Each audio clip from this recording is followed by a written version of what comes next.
62 on the calendar in the matter of Lake versus McConnell. Parties have been sworn in, Judge. You may be seated. Mr. Lake, I am baffled by your lawsuit, so I am hoping, sir, that you are going to be able to explain to me why you believe that this young lady should give you $2,500. As a consumer in a very aggressive area, retail grocery, as a consumer there where... Why don't you tell me the story, sir? The story is... Yes, tell me about the lawsuit. The lawsuit itself Put your papers down, put your briefcase down, and just relax and tell me the story. The story, which I have the physical evidence here, is that as a consumer, on Christmas Eve of last year, I entered with a companion at a certain grocery store in the San Diego County area. With that, and with my companion, we went through the cash-only line. My companion went first. She bought a couple of items. She was waiting right there on Christmas Eve for me to go through. Body language that she was ready to go, keys in her hand, tapping her foot. It was a very rush type of thing. I come in with one item in the cash line. I go ahead and confront the cashier with... That's this young lady yes, here. Ma'am. A person now, who I now know the first and last name of. At that time, she was wearing a name tag with just her first name and last initial. At that time, right here on the receipt... You gave her your item. What did you buy, sir? I bought one bottle of champagne. Okay, you bought a bottle of champagne, and you gave her money. Not only did I give her money, but before I gave her money, I said, I have two $20 bills and a 50. Well, why would you say Shut up! Pardon me. You gave her two $20 bills and a 50. And how much was the champagne? You can see the attitude of Shut the up. store. Hey, just a second. Mr. Lake, answer my questions, yes, please. ma'am. How much was the bottle of champagne, sir? The bottle of champagne with the tax and everything else came out to $4.30. I asked Ms. McConnell, can you break a 50? I told her I have two 20s and a 50. She said yes. I handed her a $50 bill, a quarter, and a nickel, $50.30 for a $4.30 purchase. So what happened? Come on, speed what up the happened story. was, with my companion waiting to go, rushing off for... I heard the companion. What happened with the money and the champagne? Come on. The money and the champagne is, I got the champagne, but I didn't get all the money. Okay, so you say that she shortchanged you in the change, is that right? She went ahead and counted out $50 in cash as a count back. I grabbed it and the receipt, stuffed it in my pocket, and left. Very soon after, in the same part of town, I had another cash transaction. I got out my cash. The receipt read clearly, cash tended, $40.30. Okay. I went back within half an hour of making my purchase. I confronted her and I said, have you taken in any $50 bills recently? And she said, no. This is within minutes after the transaction. Okay, so what happened? Come on. What happened was that talking to various store officials, including one Dean Honda, and you talked to people at the store. Yes, ma'am. And did you get your $10 back? I got the $10 back after a lot of arguing, and I also got the corporate phone up here in LA County. Mr. Lake, so you went in, you gave her money, you realized sometime later when you were making a purchase that she had given you, according to you, $10 less in change than you should have gotten. So yes. far as that, make it fast? Yes. You went back to the store. At first, they didn't think that they had made a mistake, but ultimately that evening, they gave you the $10, correct? After a lot of arguing, yes. So you had a lot of arguing, whatever. That evening, they gave you back the $10. That's correct. So why are we here? On principle. She still has her job. She has not, to the best of my knowledge, been reprimanded, and the store has tolerated outright theft. This is not my opinion. This is physical evidence.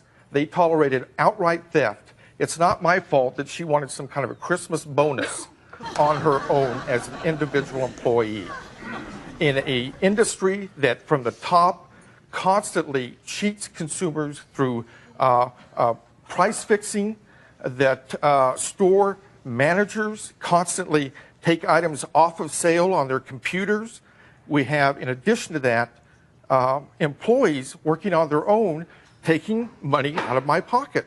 The principle of the thing is we have theft, we have denial of the theft, and we have zero cooperation from the corporation. Okay. Now, I have a couple of questions to ask. Yes, ma'am. How many lawsuits have you filed with regard to this particular incident? One. And this is the only one? Yes, ma'am. Never filed any lawsuits against her because she has a counterclaim against you for a variety of things, including abusive process, which is really the basis of your lawsuit, although you don't couch it in that language. She says that you've sued her at various times, and she'll tell me about that. You've also slandered her, which you did right now. You said she was a thief. And I stand by that.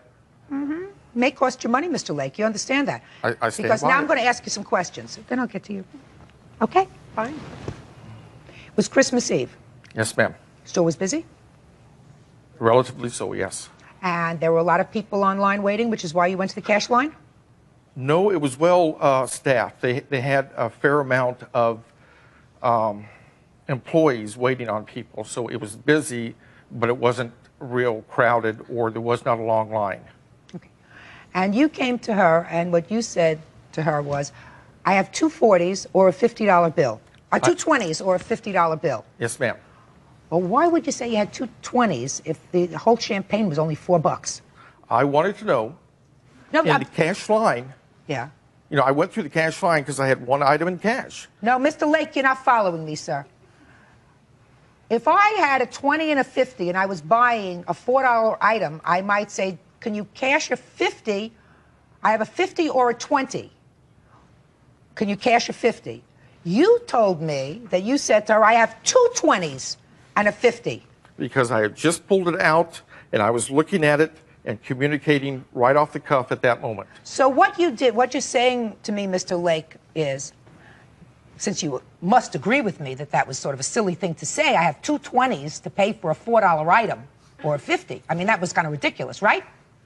Mr. Lake, is that kind of ridiculous to say I have two 20s to pay for a $4 item, or I have a $50 bill? That's the items that I pulled out. That's the cash I had on hand. Well, who cares what cash you had? What if you had a $1,000 bill? She doesn't care what cash you had on hand. You had a 20 and a 50. You could have paid with either one. I had a couple So of can you 20s. say, did you ever say I made a mistake? Did you ever say that in your life? Often. Very good. Well, so you made a mistake. You should have said, I just have a 20 and a 50. Can you cash the 50? Well, if I had more time, if it wasn't a rush situation, maybe I would have. Now we're getting there, Mr. Lake. Judge Judy continues in a moment.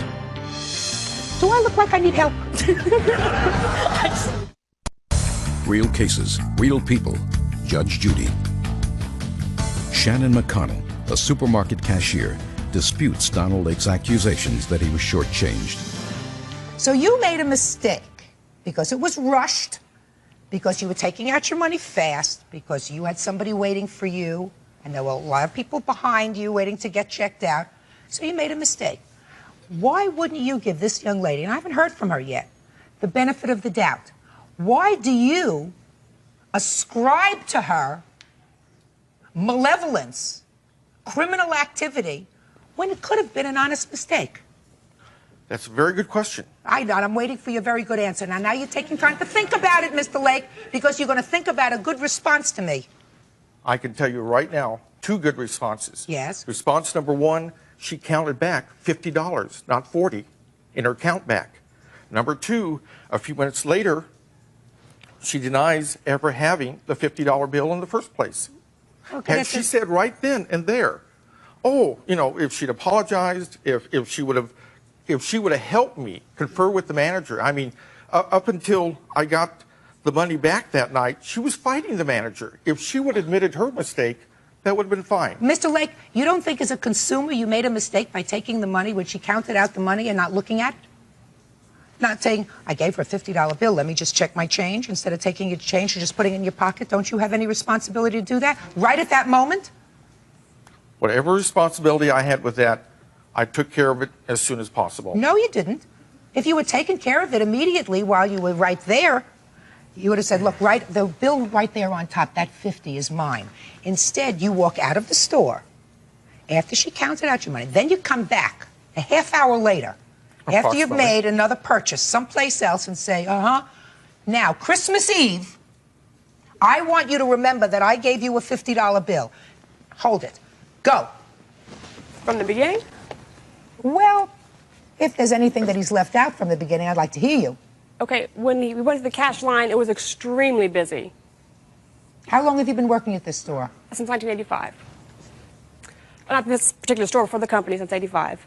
After I checked him out, I went on a 10-minute break. After I came back from the break, I went to another register. So when he approached me, he didn't ask me in a calm manner. He came up screaming a 20, a 10, and a 5, and a 1, saying that that's a change I gave him. Asked if he'd taken any 50s lately, being that I had just returned from a break, maybe 10, 15 minutes. I was on a new register where his 50 would have been on the old register, so I didn't recognize him from the prior exchange, because they had been so busy. I had hundreds of customers that day. I didn't recognize him, so I thought the only thing that came to mind was maybe he was wanting a nice, clean $50 bill to give as a gift. So I was saying, I don't think so, but I can check. And as I'm saying, I can check to see if there's one in the drawer. That's when he started going as 20, a 10, and a 5, and a 1. And then at that point, the manager came over to see what the commotion was about. The manager did not argue. I did not argue because I didn't know what it was about. The manager took the receipt, said, "You were short of $10. He said yes. He took him over to the courtesy desk. At that time, he just gave him the $10, no questions asked, really. It was a matter of minutes till he got his $10 back. And at that point, Mr. Lake took the $10, waving in the air, screaming, "Don't go through Shannon's line. She has my money. She'll take your money." Did you do that, sir? Not all of those things. Yes, sir. I did some of them. Ma'am, this is Jackie here. Were you there that evening? Yes, when her and I came back from our breaks, just coincidentally at about the same time, she opened up on the register right next to me, and the way our register is set up is her customers' backs are to me, and my back is to them. Okay, so I heard a 20, a 10, real loud, and I turned around, stopped checking, turned around, and looked at Shannon, and then he goes up to the service desk with the manager and gets his $10. He has it in his hand, waving it. "She stole my money." I mean, Christmas Eve is the second busiest day of the year. I've been working there for 22 years. I've never seen anything like this before in my life, the whole time. And he was waving the $10, saying she stole it. The customers eventually, he was there for probably 5 to 7 minutes, yelling and carrying on in front of the store. So all of her fellow employees heard every check stand was open. All the customers were, it was very busy. Him saying it wasn't that busy, relatively. Anyway, so the customers finally started saying, "We don't want you here. Go back to where you came from. We like our store. We like Shannon." And he left. That's how it was. I saw the whole thing. I stopped checking to watch it because I've never seen anything like it. Shannon, how many times have you been to court with regard to this case? This is my third time. Tell me about the first 2 times. The first time I went, You were served with a summons? Yes. I went. What was he suing for that? The first time was criminal and commercial theft, deceit, and fraud. That was the first one. I went there, and Mr. Lake failed to appear. I thought that was the end of it. I thought maybe he realized that this was a ridiculous case, and that was it. Which court did you go to? San Diego, Claremont. Does that sound familiar to you, sir, that you filed a case there? Yes, it did, and she was not serviced. Just a second. There was no service done. I was there when he served the papers, and you did serve her, and you stood behind her and watched her check for about 10 minutes after you served her. You served her personally. And I stood Just there a second. watched you because Just I a knew second. you were. Anne, did you serve her? No, I cannot serve. Service Exactly. must be done. Her. Just listen to me. Just a second. You served her. You gave her the papers. Yes, I did, and that is not service. Service must be a third party. So why did you serve me? Hey, do I look like I need help? Do I look like I need help? Judge Judy continues in a moment. You're really ticking me off, sir. You're really ticking me off, sir. Real cases, real people. Judge Judy. Donald Lake, the former educator, wants supermarket checker Shannon McConnell to pay for his trouble when he claims he was shortchanged at her supermarket. Mr. Lake, so let me understand this, sir. You did, in fact, give her papers with regard to this first suit that she's talking about, but... Yes, I did. And what you're saying is that it's a question of semantics, because since you, as a party, cannot serve her, a third party must serve her. It was invalid service, and therefore she was not served. Also, ma'am... Am I right? That's correct. Good! Now, And... say nothing. You're really ticking me off, sir. You're really ticking me off, sir. So you didn't appear in that action because you say she wasn't served. Is that correct? That's partially correct. Did you appear in that action? No, I did not. Then I'm correct. You're partially correct. I'm always correct, sir. The question is, she went to court because she was given papers. She's not a lawyer. She doesn't know that if a third person doesn't serve, it's not considered good service, so she didn't want to be in default. She went to court, and you didn't. Also, the paperwork was given to Shannon M. I was trying to find out her last name so that she could be serviced correctly. All right, so now we have one lawsuit that you filed that you didn't follow through with, and she went. When was the next lawsuit? The next one was 2 months later.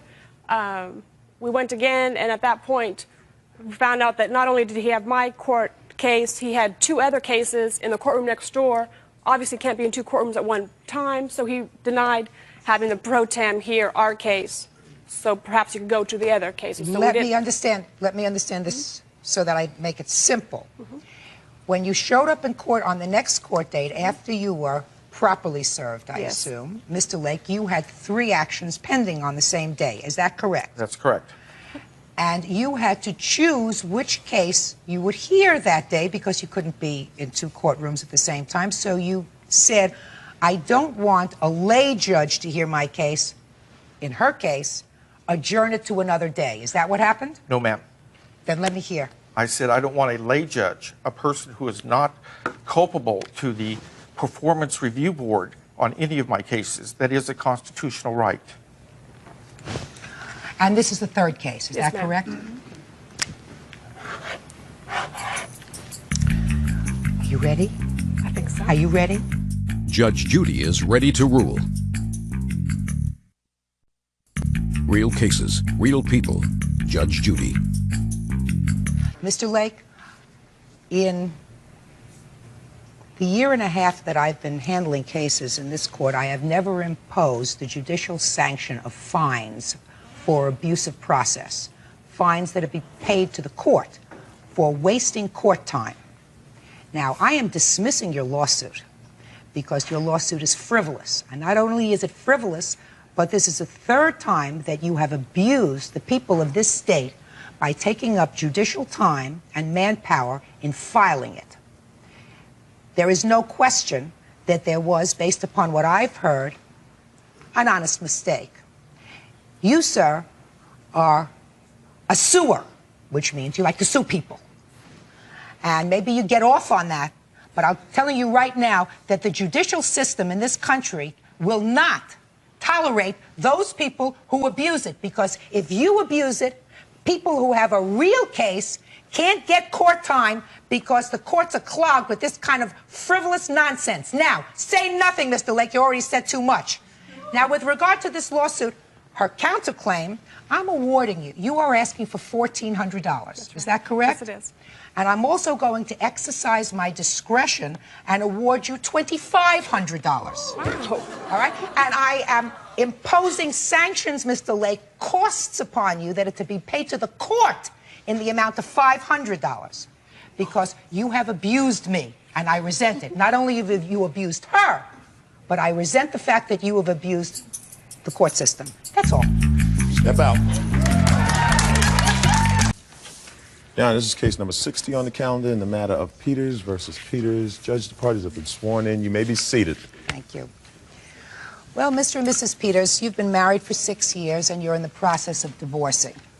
According to your papers, I think that you've both agreed that your marriage is going to be over, despite the fact that I get some sense in these papers that you still care about each other, that your lives are going in different directions. And you come before me today because there is certain property that you have agreed to permit me to resolve with regard to the issue of ownership. Correct? Yes, ma'am. And once those issues of property are resolved, then the divorce process will be a relatively easy one. Right.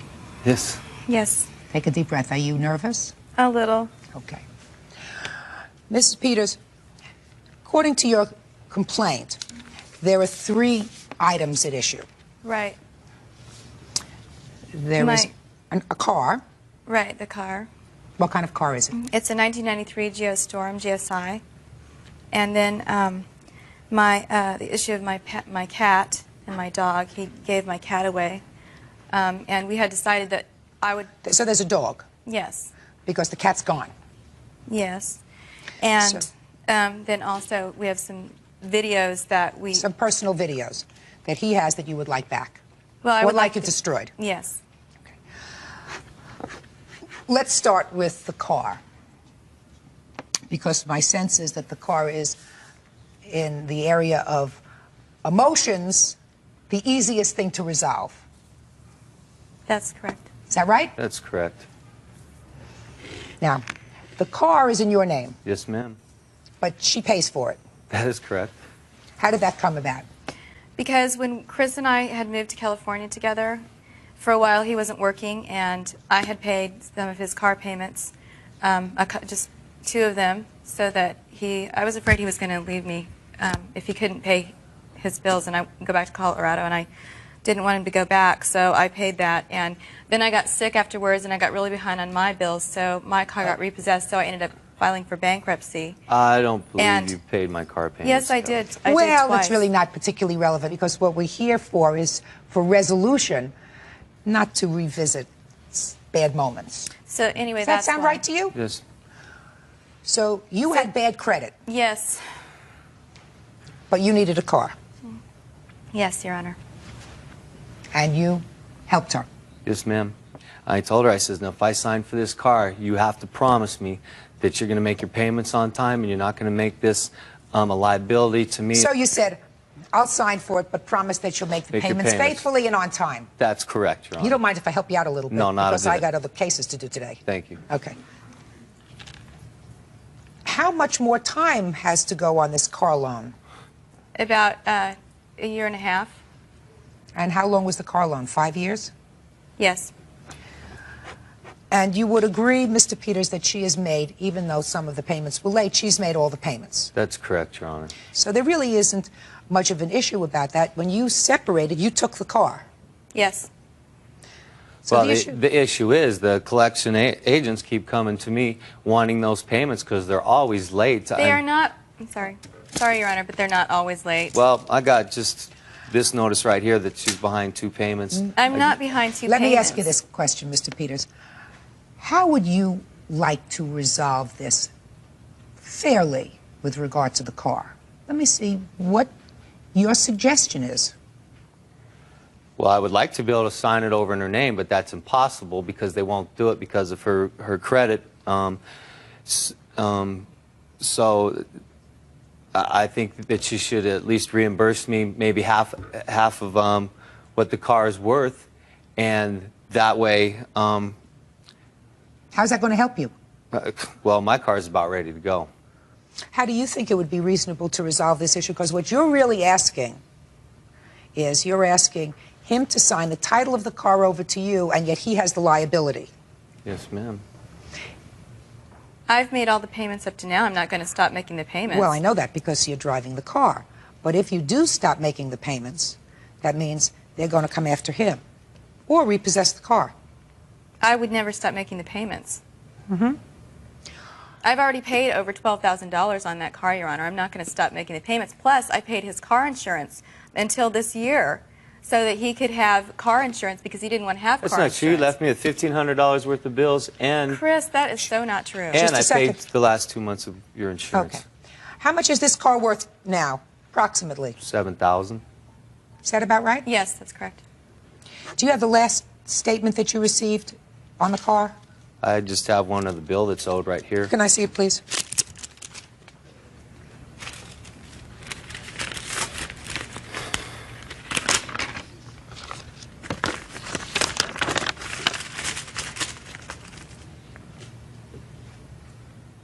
Well, it says this payment, you are delinquent by 1 month. Actually, that will be true on the 26th. But I'm going to make the payment before the 26th. Okay. Give me a minute. You still owe a lot of money on this car. About $6,200, I believe.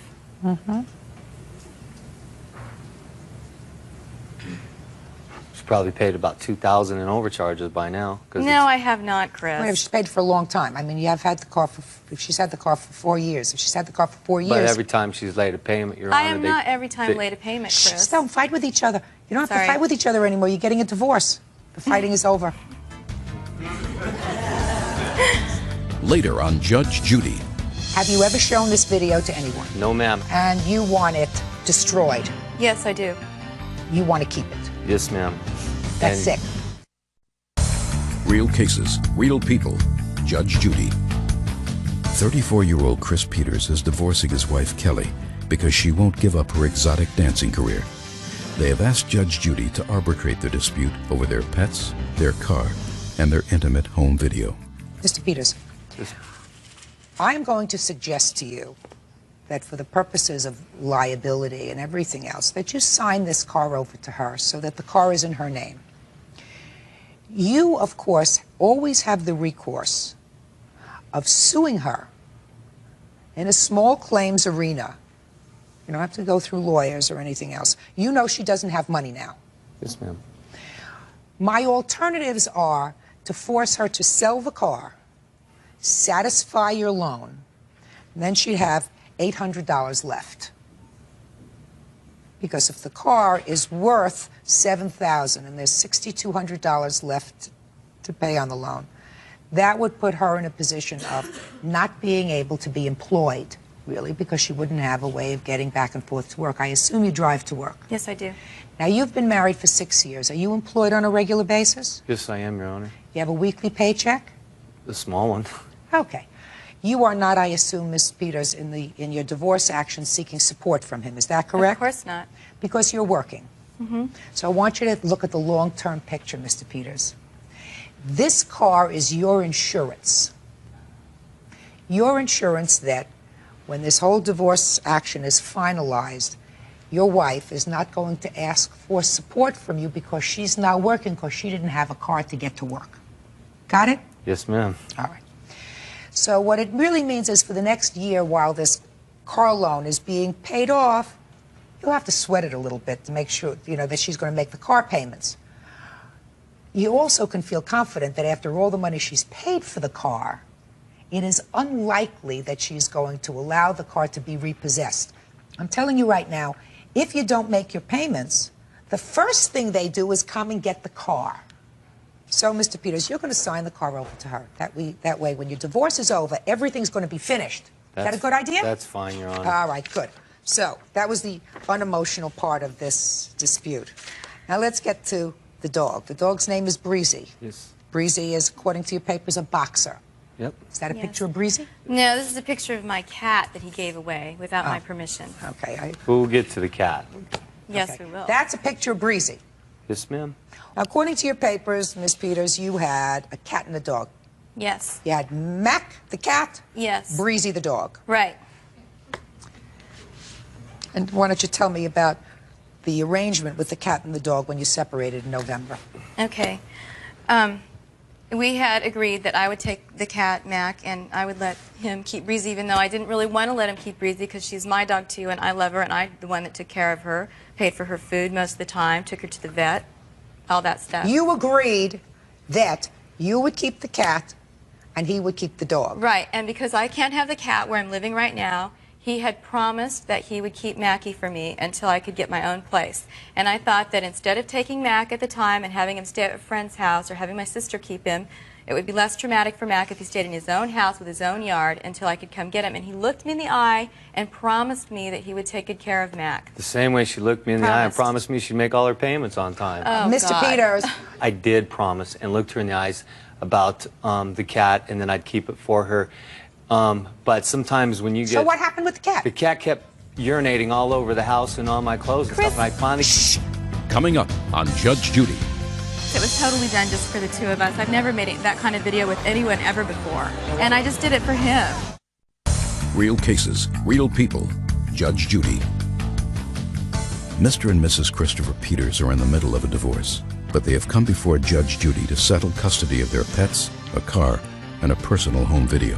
Why didn't you call your wife and say, listen, I'm giving away the cat. You want the cat, come and get it? Because I knew that the cat needed a home, a good home, And Kelly wasn't prepared. She just left the cat. If she was so concerned about Breezy and the cat, then she should have done something before she left. Okay. She shouldn't have Mr. just left Peters. it up to me. Mr. Peters, you didn't answer my question.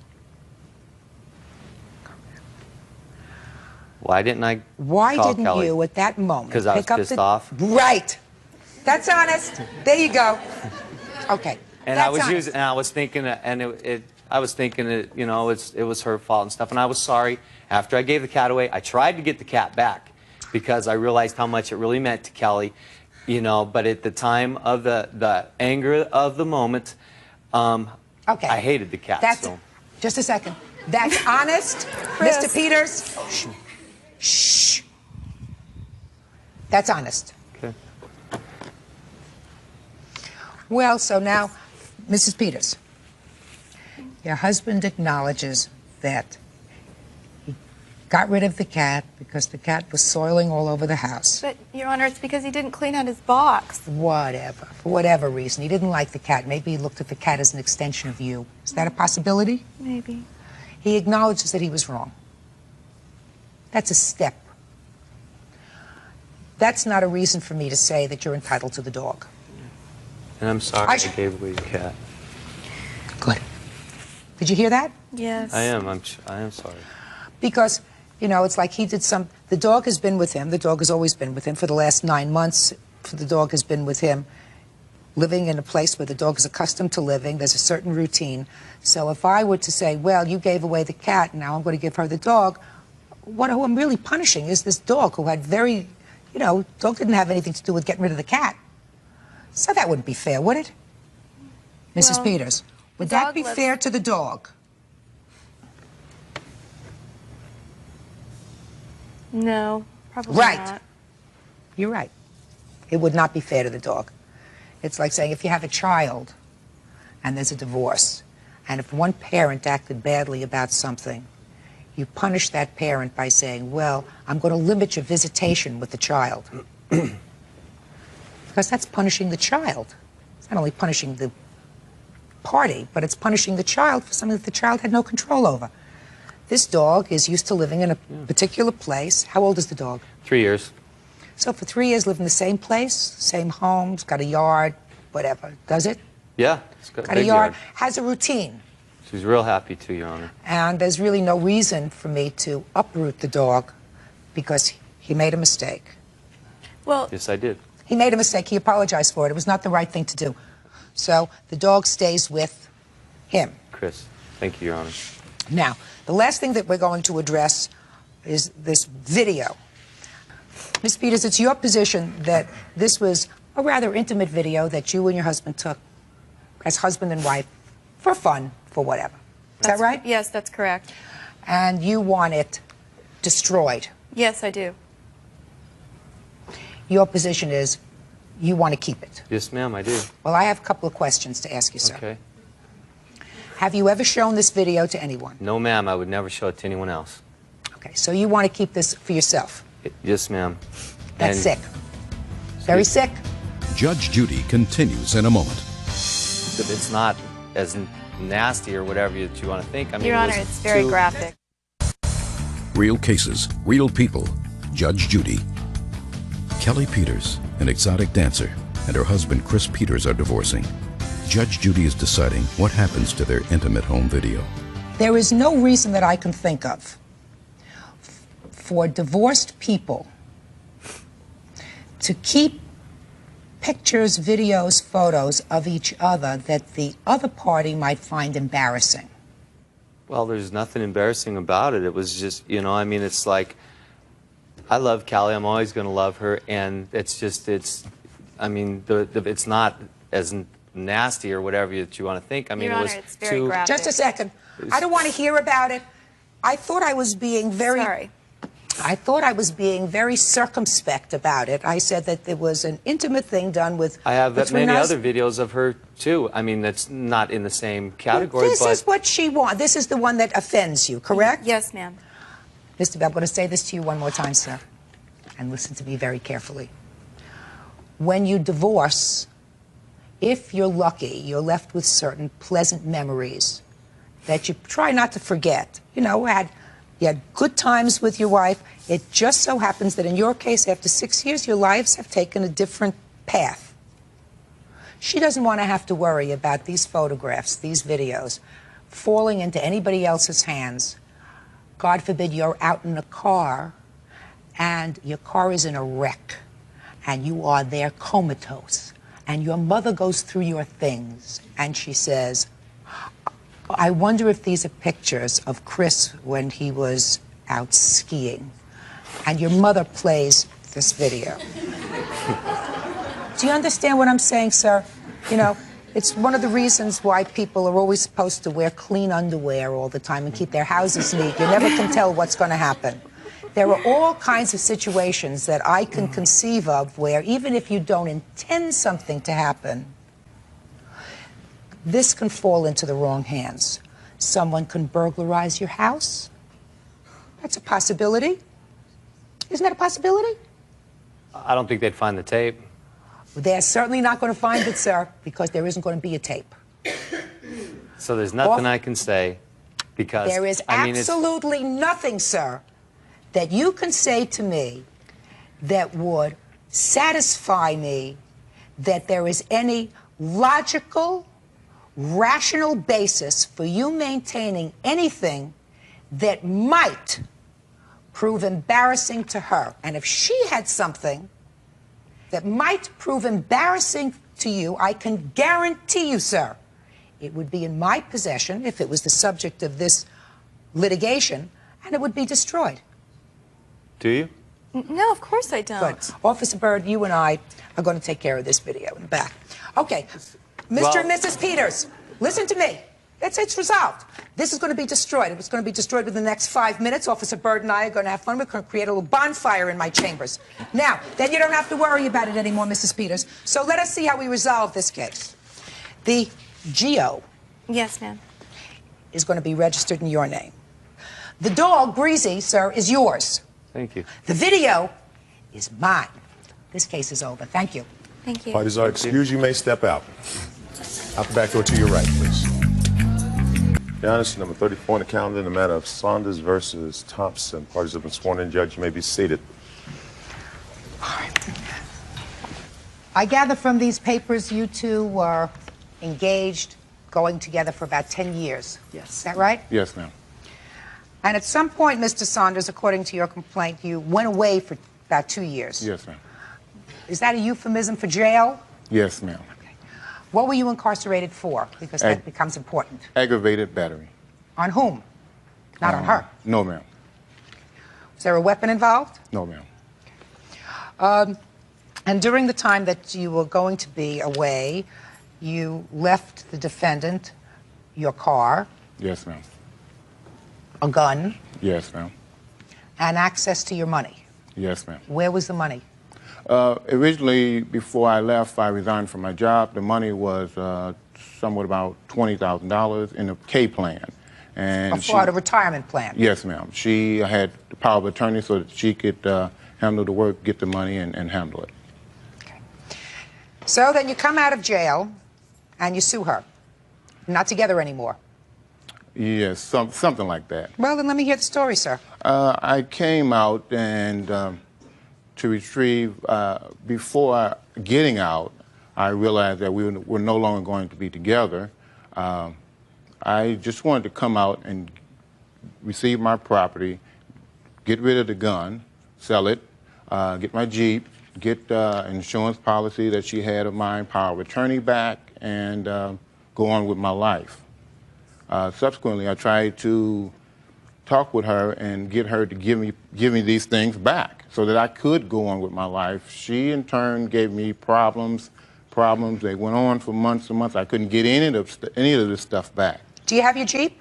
I eventually did get it, yeah. Now, the Jeep I got immediately, but a couple of weeks down the line, I realized that it had some problems in it. A leaning wheel. She had told me before I got out that the windshield was cracked again for the third time, you know, and I was missing a lock, computer lock that goes to a burglar alarm.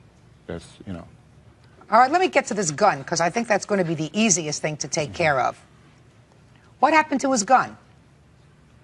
I had been carrying the gun in the vehicle. Why? At the suggestion of Mr. Saunders, because I did travel every weekend back and forth a considerable distance. There was one occasion where Travel where? To Illinois. For what? To visit him. Okay. There was an occasion where I had a blowout with the tire. Somebody approached the vehicle while I was waiting for the repair service, and at that time he suggested I should keep the gun in the car for emergency situations like that. Is that true? No, that's not true at all. Ma'am, I've been with Kim for 10 years, a decade before I went away. Kim has never touched a gun. She was scared of them. If I had one in the wrong spot in her way, she would come get me to move it. I know that she's as awkward with a gun as she would be with an elephant. Miss Thompson, what happened to the gun? We're going to start over again. I was going to go visit Mr. Saunders for a family event. I knew that the vehicle would be searched, so I'd taken the gun out of the car and left it in the home of my third party. What third party? My witness, Mr. Hogue. This is your new boyfriend? Yes. So you took the gun out of the car and gave it to him? I did not give it to him. I put it away, and I informed him that I was going to leave the gun in a certain drawer in the house. Why didn't you leave the gun in your house? Because when I was on my way to visit him, I was at Mr. Hogue's house at the time, and I remembered, that gun is out there, I need to get it out. So I just came from the Jeep, put it in the house, and I informed him I'm going to leave this here while I go visit. So on your way to visit him, you stopped at his house? Right. Had you told him you had a new relationship? Yes. Is that right? Somewhat. I found out on getting out of jail, I found out when I got into my Jeep and opened up the glove compartment and hotel receipts fell out. That's how I found out. Step up here, sir. Because I want to deal with the gun first. What happened? Your name? My name's Gerald Hogue. Mr. Hogue, what happened to his gun? There was a disturbance at my house. What kind of disturbance? There was a fight between some friends. The police came. They asked were any weapons in the home. I told them yes. They seized the weapons. When I talked to Mr. Sanders about his gun, I told him where his gun was. I told him what he needed to do to get it back. So the gun was really seized because of a problem that existed in your house with the police? Yes. And your gun is, you have the license and registration for your gun? Yes, ma'am, I do. You know that you can go to the police station and get your gun back if you can prove it's yours. But I was told so many lies. Originally, she told me that she had the gun. Well, she already told me one lie, but now we got to the root of it. Yes, ma'am. But recently, I just found out that, and this is at his word, that the police and I think Jennings have the gun. I have been told so many lies that at a certain point, I stopped dealing with them. I figured I would take it to the court and let the court sort it out.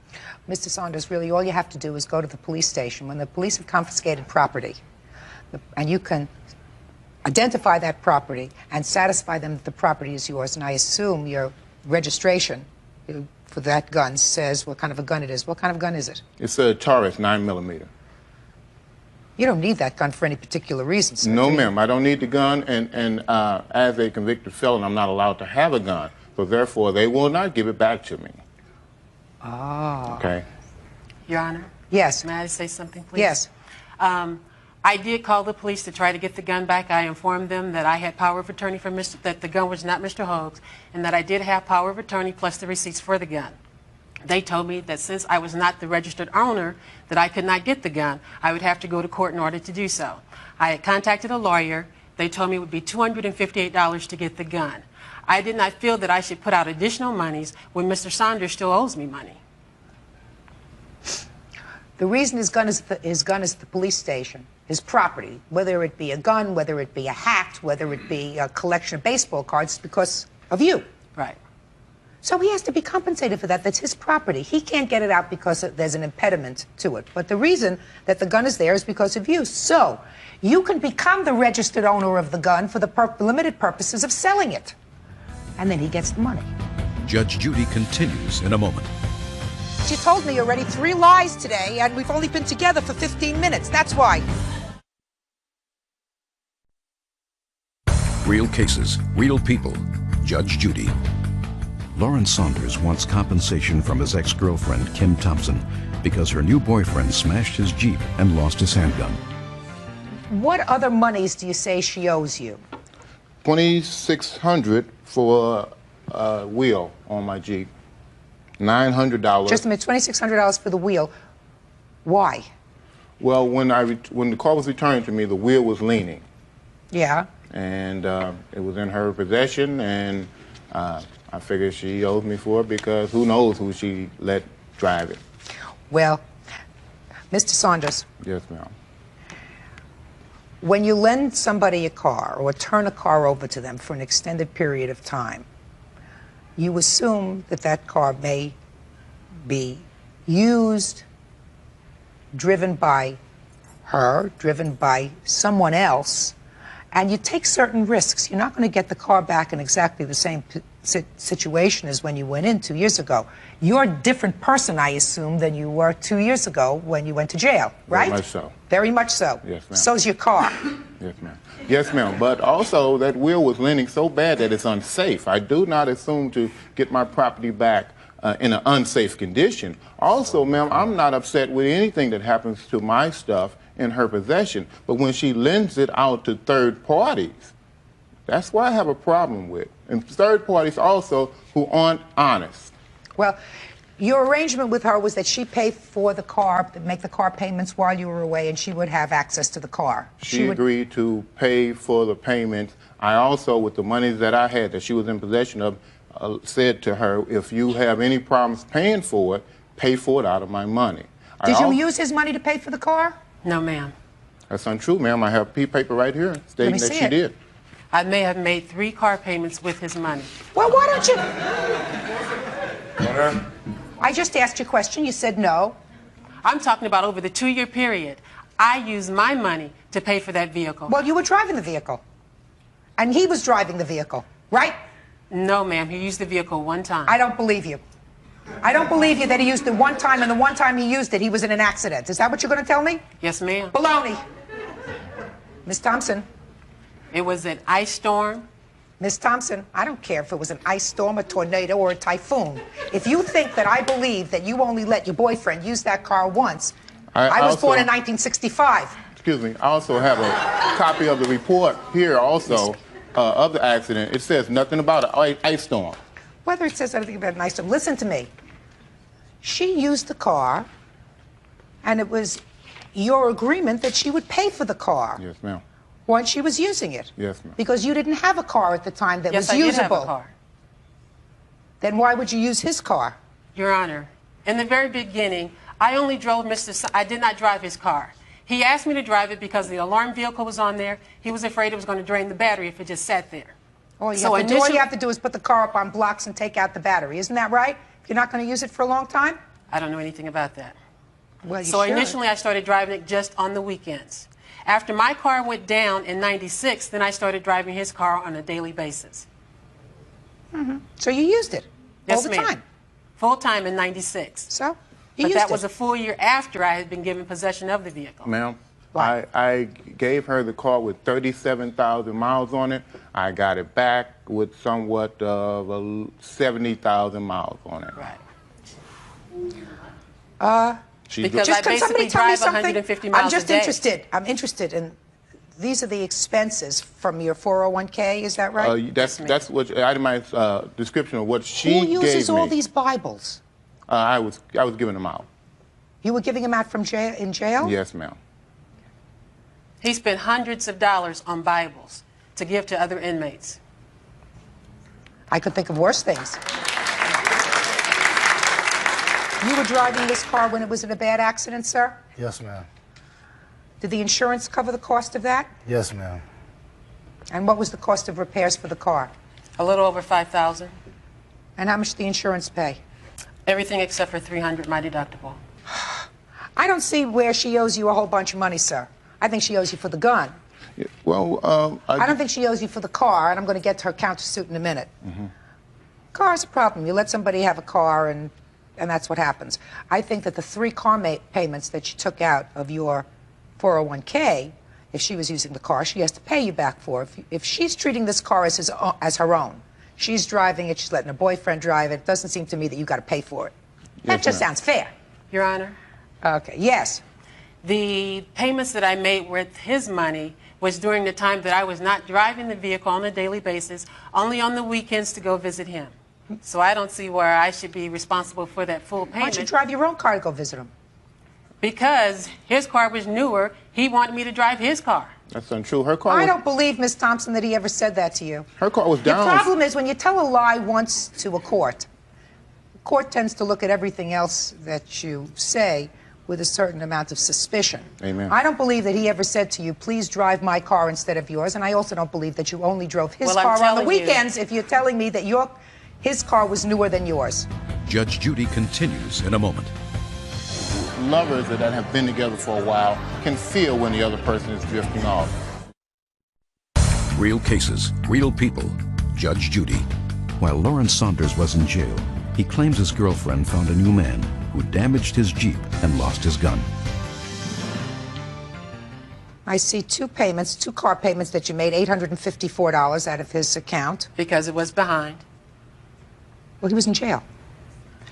Your Honor, Mr. Saunders had a habit of never paying his bills or not paying them on time. Yeah, I have no problem with what she's showing with the money, even using my money to pay for my Jeep, okay? I didn't have a problem with that. I asked her, if it would have been up to me, I would have let the vehicle go back and controlled my money until I got back. She said, no, I'll help you, I'll do it for you, you're going to need a vehicle when you get out, no problem. And I think she did pretty much a good job with the money. Oh, so what are you here for? Are you just mad at her? No, I'm not mad at her. Again, my car was not, she promised me, I asked her to promise me that she wouldn't give my stuff away to a third party. Some guy, I figured that, I'm going for a while, I'm not a fool. She might be dating, she wants to date. I mean, she's a young girl. She shouldn't be strapped down with some guy that's away, okay?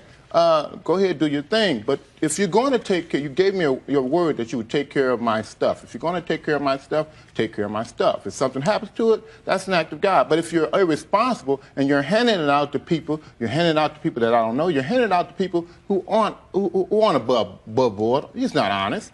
That's my opinion, but I can express it. But you gave her permission to do that. I gave. You expected that she might let somebody else drive the car as long as she was responsible. No, I didn't. You didn't? I asked her, and she promised me that she would not. Is that true? Yes, Your Honor. Okay. And you did. You lent it to somebody else. I lent it to my family members to move some furniture, and I did loan it to Mr. Hogue. And you had promised him that you wouldn't? Yes, ma'am. And sir, how much did it cost you to fix up the car? I had a figure of actually around 3,700 that I lost in trading the car in. So if he says that he lost money because the car was not driven appropriately by you, Mr. Hogue, some members of your family, and was in an accident, don't you think he should be compensated? No. Well, but you think that you have a counterclaim against him for what? You're countersuing him for $5,000. I'd like to hear for what? For the monies that I paid on the Jeep. Mr. Saunders said that I could have used his money, but he didn't have enough money to cover the cost of the vehicle. So you want him to pay you for his car that you were using while he was away? I'm suing him for the fact that he has been, in my opinion, very dishonest about the whole transaction with the vehicle. Why? Because, Your Honor, he had initially told me that he was going to pay me back for keeping his vehicle. Did you ever tell her that? No. I believe that you never told her. Ms. Now, Thompson, why would you believe him and not me? Because you told me already 3 lies today, and we've only been together for 15 minutes. And he has not told you a lie? That's why. And because it doesn't have the ring of truth. What you're saying doesn't have the ring of truth to it. It just doesn't. And let me tell you why. Because there were times when he had plenty of money in the bank, and you didn't take the money out of his account to pay for the Jeep. And because according to his statement, which I believe, without his prior authorization, you went and refinanced this car because the payments were too high so that you could make the payments. Is that true? No, ma'am. You mean this car was never refinanced? Yes, it was. I refinanced the vehicle with his credit union because it was a cheaper monthly payment and less of an interest rate. For you to pay. And then you made the payments. And eventually he would have had to have paid with no job. How was he going to make a $427 payment each month with no job? Miss Thompson, so what you're telling me is while you had a new boyfriend, you were concerned about what would happen to Mr. Saunders when he got out of jail. Judge Judy is ready to rule. Miss Thompson, so what you're telling me is while you had a new boyfriend, you were concerned about what would happen to Mr. Saunders when he got out of jail. Yes, I was. The countersuit is dismissed. On your lawsuit, sir, this was a very good lesson for you. Yes, ma'am. Right? I wouldn't give my closest relative power of attorney over my money without my having the ability to co-sign for it. Do you understand? Yes, ma'am. Very bad idea. I am only dealing now with this gun because as far as I'm concerned with regard to the Jeep, which is now sold, she used it. She paid for it for a substantial period of time. You sold it. Whatever monies that you got, you lost money, but some of the monies that you got for it were monies that she paid. It was almost like renting a car from a rental company. She had the ability to use that car for almost 2 years. So she used it. It's a wash. You owe for the gun. The gun should not have been in his house. The gun should have been where he left it, in a vault, someplace safe. Judgment in this case is for the plaintiff in the amount of $200. Thank you. That's all. You may step out. Back go to your right, please. Judges, number 10 on the calendar in the matter of McBriar versus Golden. Parties have been sworn in, Your Honor. Be seated, please. Have a seat. I've read your papers. Miss McBriar, according to your complaint, you and the defendant lived together for about 4 years. Yes. During that time, he says he paid all the bills. Is Yes, that right? That's right. But prior to your separation, which was not a happy one, according to what I've read, she says you ran up a phone bill of about $640. That's not true. Well, tell me about it. Your Honor, I have the phone bills right here. What I do, Your Honor, is every month I am on a fixed income. So every month... What kind of fixed income? I am on disability. I am on SSI. Okay, so every month what I do is I call the phone company and I asked one of the reps what is the amount of my phone bill before I even get it, so I'll know how much I'm going to pay out for my phone bill. So on April 17th, I got up and I called the phone company. Bernard was still in the bed, he was asleep. And I asked her the amount of my phone bill. And she told me it was $624.13. For 1 month? For 1 month. Yes. And so I was speechless. I was speechless, and I automatically just started sweating because I had never had a phone bill that big in my life, you know, and so I couldn't speak to her. I kind of just. So what happened? So what happened was I said, well, what made the bill $624 and you know, what made the bill this high? You know, I was actually yelling at her, you know, and so she said, well, she said you have quite a bit of long distance phone calls on your bill to Virginia. Most of them are to Virginia, and you have a lot of toll calls. So she sent you a bill. You ultimately got a bill. Yes, I did get the bill. Would you get the bill? Sure. Thank you. So, what happened? You got this bill. He's sleeping. He's sleeping. You woke him up, I assume. Yeah. Yes, I did. No. I'm curious. How did you wake him up? Actually, I didn't wake him up. I got off the phone with the rep, and I sat there because I didn't want to go in a rage and yell at him, like, you know, and start this big thing. That's a good idea. Okay, so he was coming out the bedroom when I was going to approach him, and it was in the hallway. And so I said, Bernard, I said, why did you run my phone bill up to $624? Did you say it in that tone? Yes, I did. Okay. And so he said, baby, I didn't know I did that. And so I said, well, you did. What was the phone bill usually on a monthly basis? Usually on a monthly basis, my phone bill runs me maybe $40, $50 at the most. Okay. Your financial arrangement with Mr. Golden was that he paid the rent on the apartment? He paid the rent and the utilities. Well, the phone is a utility. Well, the phone was not a utility. No, it was not.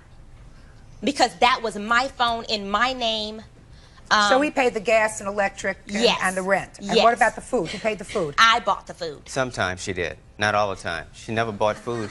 She always claimed with accusations of different bills. All right, I'm just trying to get some sense of the financial arrangements. No, excuse me, Your Honor.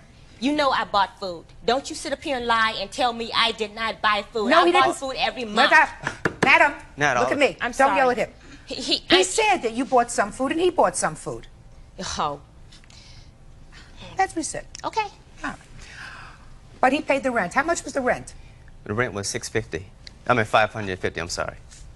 Okay, plus the utilities. Plus utility, lights, and gas. Okay, and your arrangement was whatever the overage was on this phone bill, you were supposed to pay for it. Right. Correct? Correct. All right.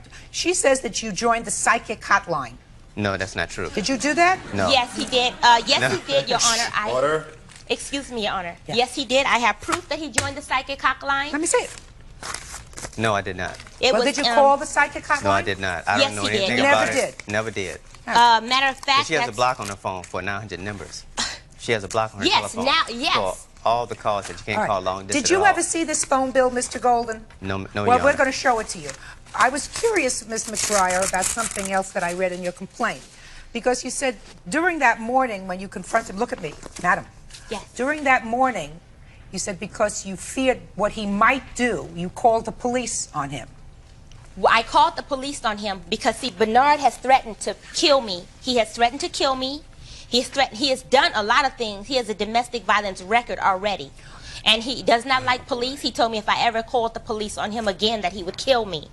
Had he done anything to you before you called the police that day?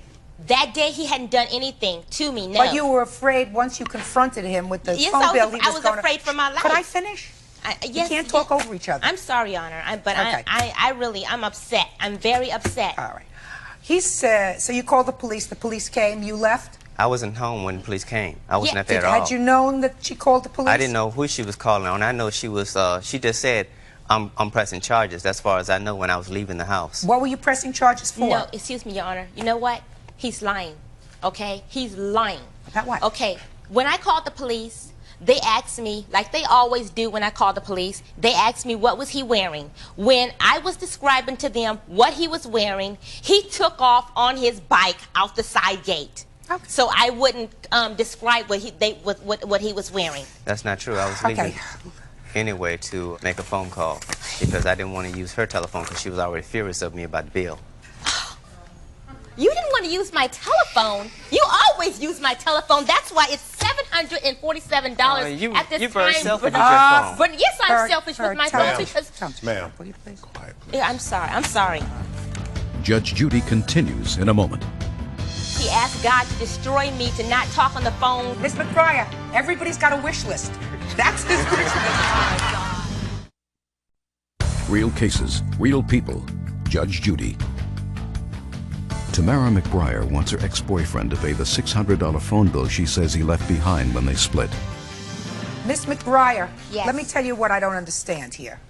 Okay? Yes. At the start of this case, you told me that each month you called the phone company because you're on this fixed disability income. Yes, I am, Your Honor. What's the nature of your disability? Panic attacks. And how long have you been on Since 1989. You told me that you called the phone company each month so that you could set aside an amount of money for the phone bill. Now, these phone bills that you presented me with, so I assumed when you called, this $624 was for 1 month. But that's not true according to these phone bills. You're showing me bills for December, January, February, March, all totaling. No, Your Honor. No, Your Honor. I'm not showing you. No, I'm not. Just a second. Then I have the bills for March, you have the which you're talking about, and the bill for March, the total bill. Trying to figure it out. I have the March bill right here. You didn't hand me the front page of the March bill. Let me see the front page of the March bill, please. That was never paid.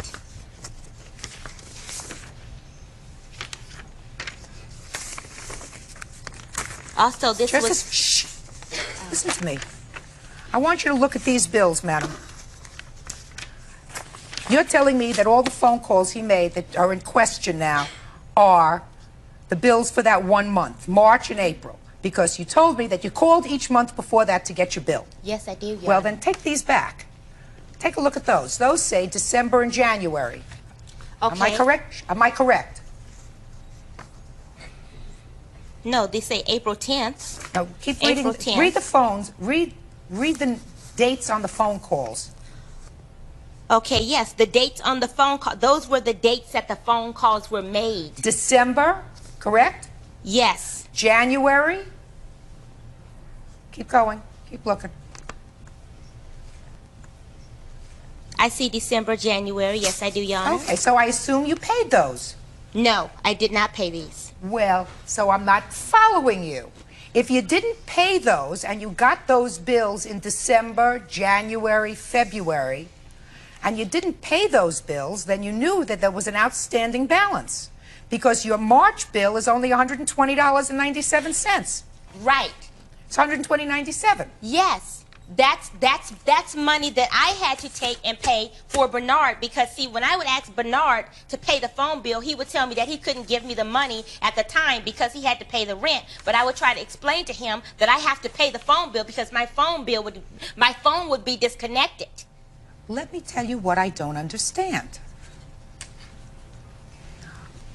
Those bills that I returned to you had a lot of long-distance calls, December, January, a whole bunch of long-distance calls that you have marked off as Bernard's calls. Exactly. You, of necessity, had to get those bills in either the end of December or the beginning of January, the beginning of February. What did you do with those bills that you got? What did you mean what I did with that? Did Bernard pay them or did you pay them? I paid them. He had all those long-distance calls on December and January. Didn't you discuss that with him? Yes, I did. Did he pay them? No, he did not. Had she discussed them with you? No, well, the early ones in the past she had, and I gave her $100 before the month before I vacated the apartment. I gave her approximately $100 on the phone bill, contribute towards it, to make for all my calls, local or long distance. And that's when when she told me about the new bill, was the bill had not came yet after I gave her $100 for the first bill. That new bill came after I have gone and left the apartment, vacated. Well, Your Honor. You see, this new bill for $661 doesn't list the phone calls on it. Well, you asked me for the whole bill. I understand that, but it's very hard for me to follow, Ms. McBriar, because on the last bill, it doesn't list the phone calls. How is he supposed to know which phone calls he made? It doesn't list the phone calls because those are the phone. Okay, that $661 is including. It hasn't been paid yet because I can't pay it. I don't have the money because they're Bernard's calls. I mean, I want my money for my phone bill. Your Honor, listen to me, please. Yeah, I'm trying. Please listen to me. I'm trying. This man, this man here is lying to you. No, listen, Ms. McBriar, look at this. I want you to look at your March 10th statement. Okay? Look at your March 10th statement. How much does it say is owed on the March 10th statement? $120.97. All right. So as of March 1997, you owed $120. Yes. Just a minute. Okay. Where is the April bill? I have the April bill. Tell me what is owed. And just a second, when did you move out? I moved out possibly on the, let's see, what was it? It was, what was it, date? That's about March. No. What date did he move out, He madam? moved out April 17th. I knew she'd remember. Women always remember those things. Then forget. He moved out on April 17th? Yes, he did, Your Honor. All right. Now, so your March bill was $120. Yes. Now let me see the April bill. Okay. April, here we are. Let me get it together here. Okay, this is the April bill. Let me see it, please, with all the Hold calls on. on it. Let me make sure I got them together for you, Your Honor. Okay. Judge Judy continues in a moment. So I'm not going to let anyone run my phone bill up to $640 and not pay it. That's just not me. Real cases, real people. Judge Judy. Bernard Golden says he shouldn't have to pay a $600 phone bill because he supported Tamara McBriar for 4 years when they were living together. Oh, you see, I see what happened, Mr. Golden. Now I got it. You made a lot of third-party calls. Because evidently the third-party calls that you made, whoever it was said, I'm not accepting these calls, so they put it all back on her bill in April. Is that what happened? That's exactly what happened, Your Honor. Yeah, I knew I'd get it. I knew I'd get it. I knew I'd get it. Because our April bill, sir, reflects the fact that all of these phone calls were made in December. Called from Pasadena to Washington, Sacramento, Hampton, Monterey. You know what people in those areas, sir? What were you doing, making third-party calls? Listen to me. Were you making third-party calls? Making third-party calls? Yes. That's what I said. I was making collect calls. Well, evidently, whoever initially took the collect call, sir, decided against it. Would you show him these numbers, please? Now, Mr. Golden, you say in your answer that this is all a conspiracy, sir, because she's got a new boyfriend. She wanted you out of the house. That's true. That's true. That's 100% true. Yes. Yes. Plus, what happened was with conspiracy is that she's been talking to her ex-lover for a long time since she's been with me. He's been using up his dad's credit card and showering her down with gifts from the body shops, spending Christmas gifts. Mr. Golden, did you join the psychic hotline? No, ma'am, I did not. Yes, he did, Your Honor. No, ma'am, I did not. Take a look at those. Take a look at those. I don't know bills. how that got on his bill because right. she has a block. Okay, take a look at those calls, sir. Those numbers have a familiar ring.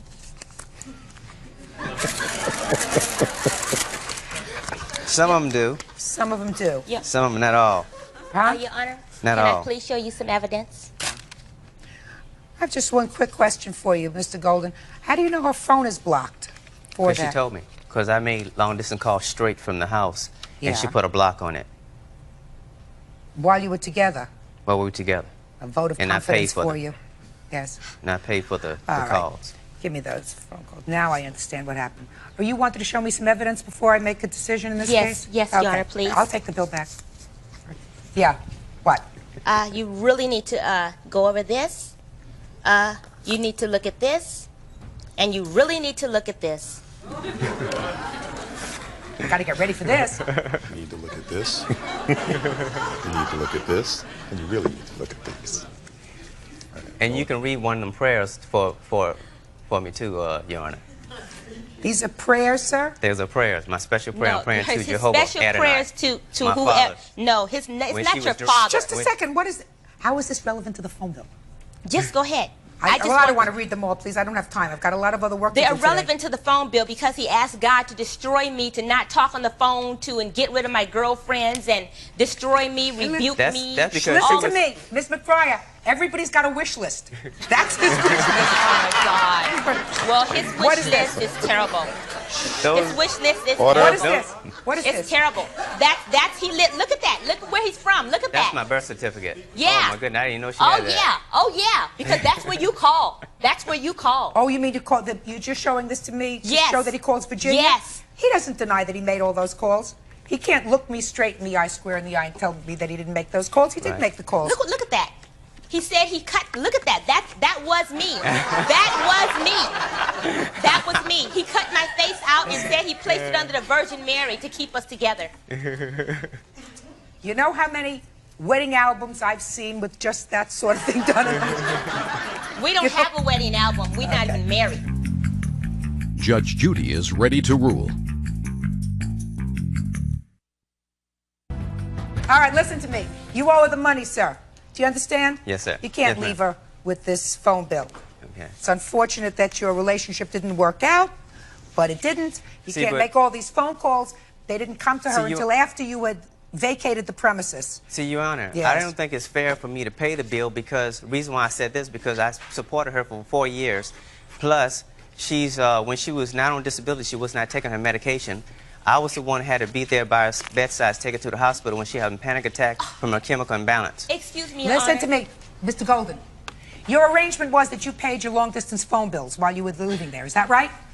True. That was your arrangement? Yes. Because you moved out doesn't mean that arrangement ceases. You have to pay the money. Judgment in this case is for the plaintiff in the amount of $640. Thank you. Parties are excused. You may step out, please.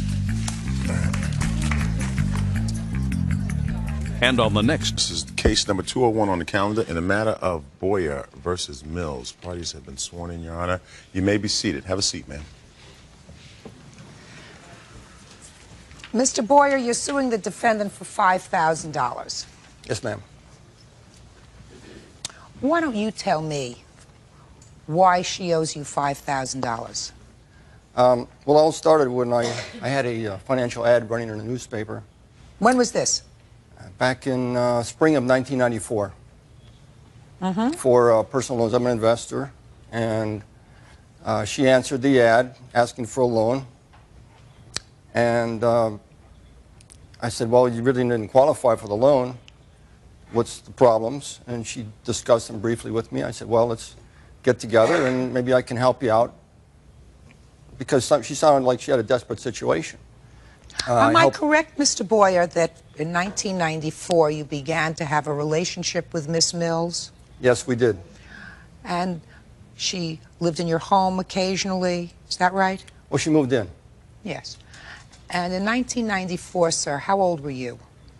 Well, I was 58. You were 58. And how old were you, Miss Mills, in 1994? I was 18, turning 19. You were 18.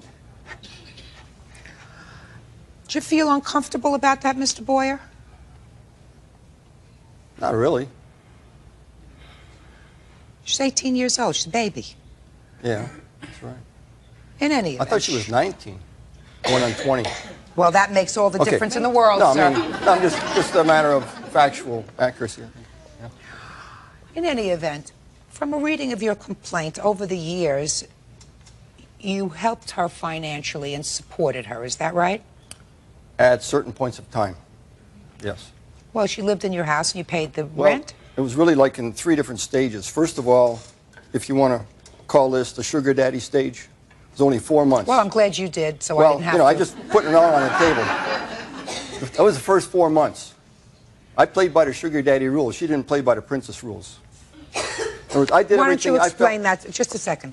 I'm a little stupid, so why don't you explain that to me? Okay. I fully supported her, got a car for her use, paid her tuition in school. I was trying to get it be a bridge for her to get from when she was, when I first met her, which was down and out big time, to getting through school, getting through her surgical technology school, being successful, and treating her like a first-class girl during that period. And I was there to carry it all the way through. I don't think she saw it the same way because she had boyfriends on her side. She was having sex with other guys. She brought home an STD for me. Thank you very much. Sexually transmitted disease. And I told her to pack up and get out. And I gave her some big money to go back to Alabama so she could get there safe and sound. None of the debts I'm asking for her to repay occurred during that period of time. They occurred much later. When she wanted to come to my house, she was begging me to come to my house. I said, okay, but not on the same terms. You work your part-time, I'll help you through school, furnish free rent and food. During that second period of time, sir, did you have sexual relations with the defendant? Occasionally, although I backed off, and she was wondering why, because... The word is occasionally. Occasionally, yeah. Okay, so she was 19, 20, and you were close to 60 at the time? Yeah, approximately. Okay. And is that the period of time that you're talking about, these when loans were made to her? That's right. What were the loans for? She had a real bad habit on the telephone, long-distance phone calls. After I cut her off, she went to her sister, got her calling card, ran up $600 in 2 months. I talked to her sister, so I know. She comes, so now she has no way to make calls.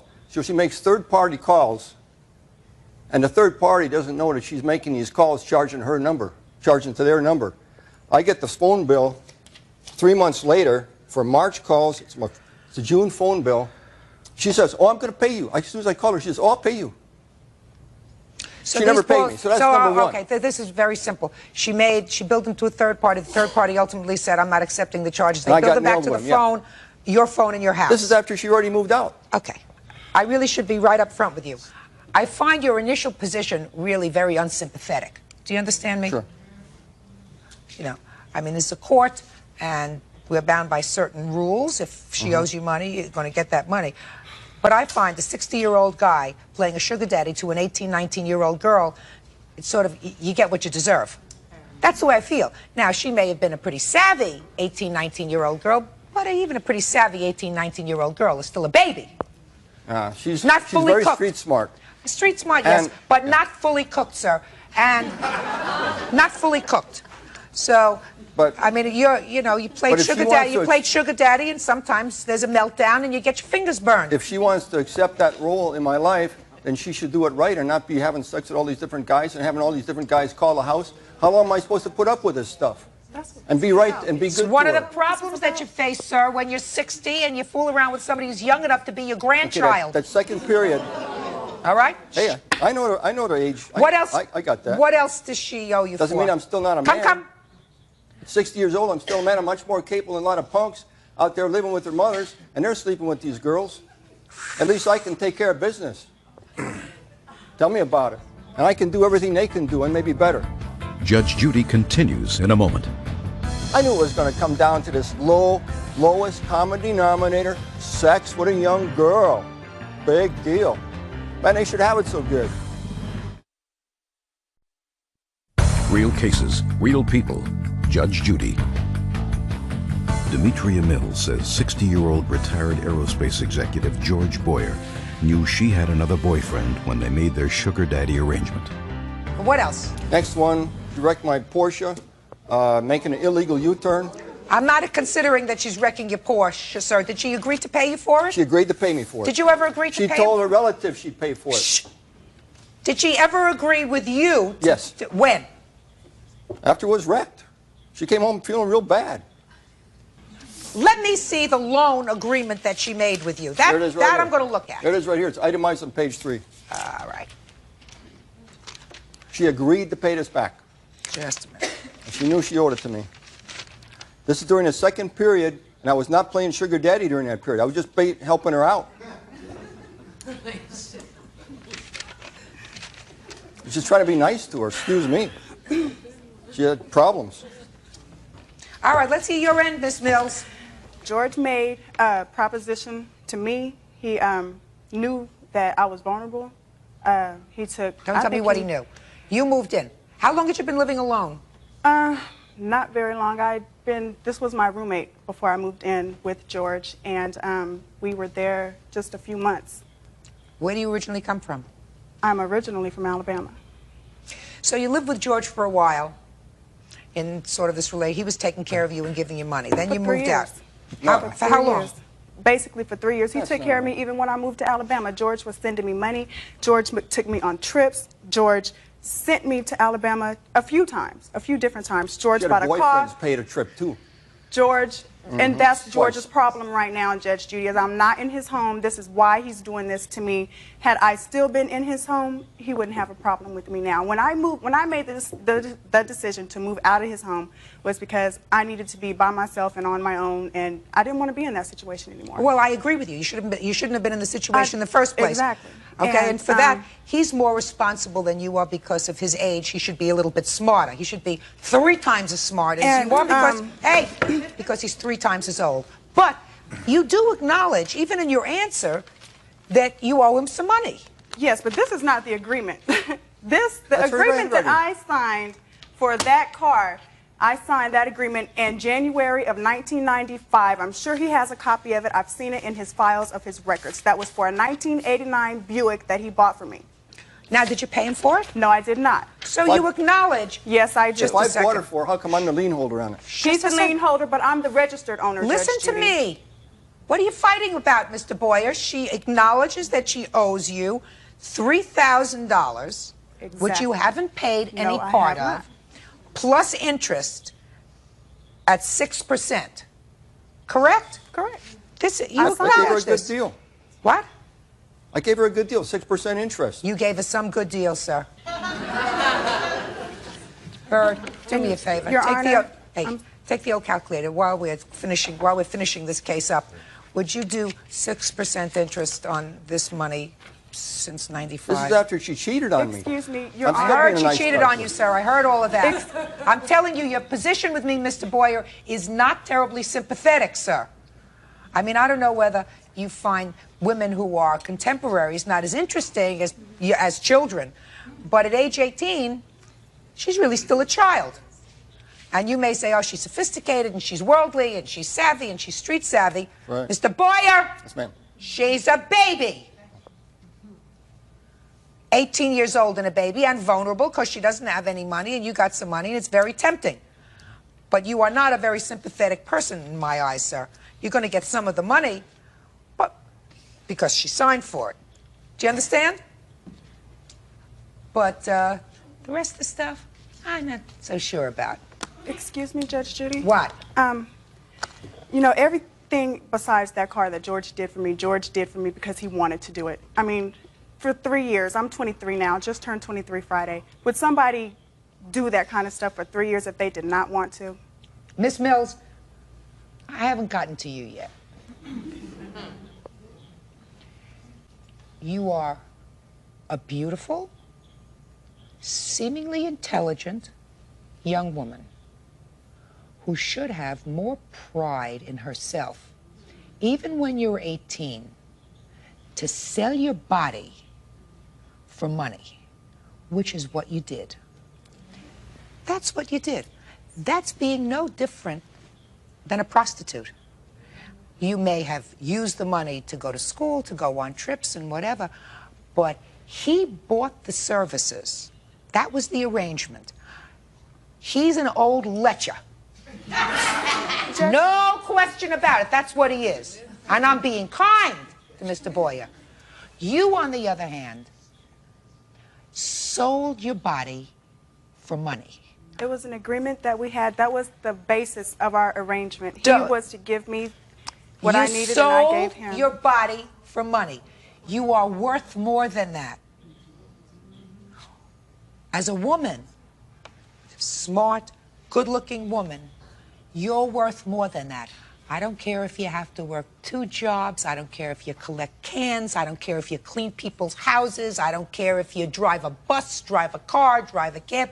You do whatever you can so that you don't have to sell your body for money.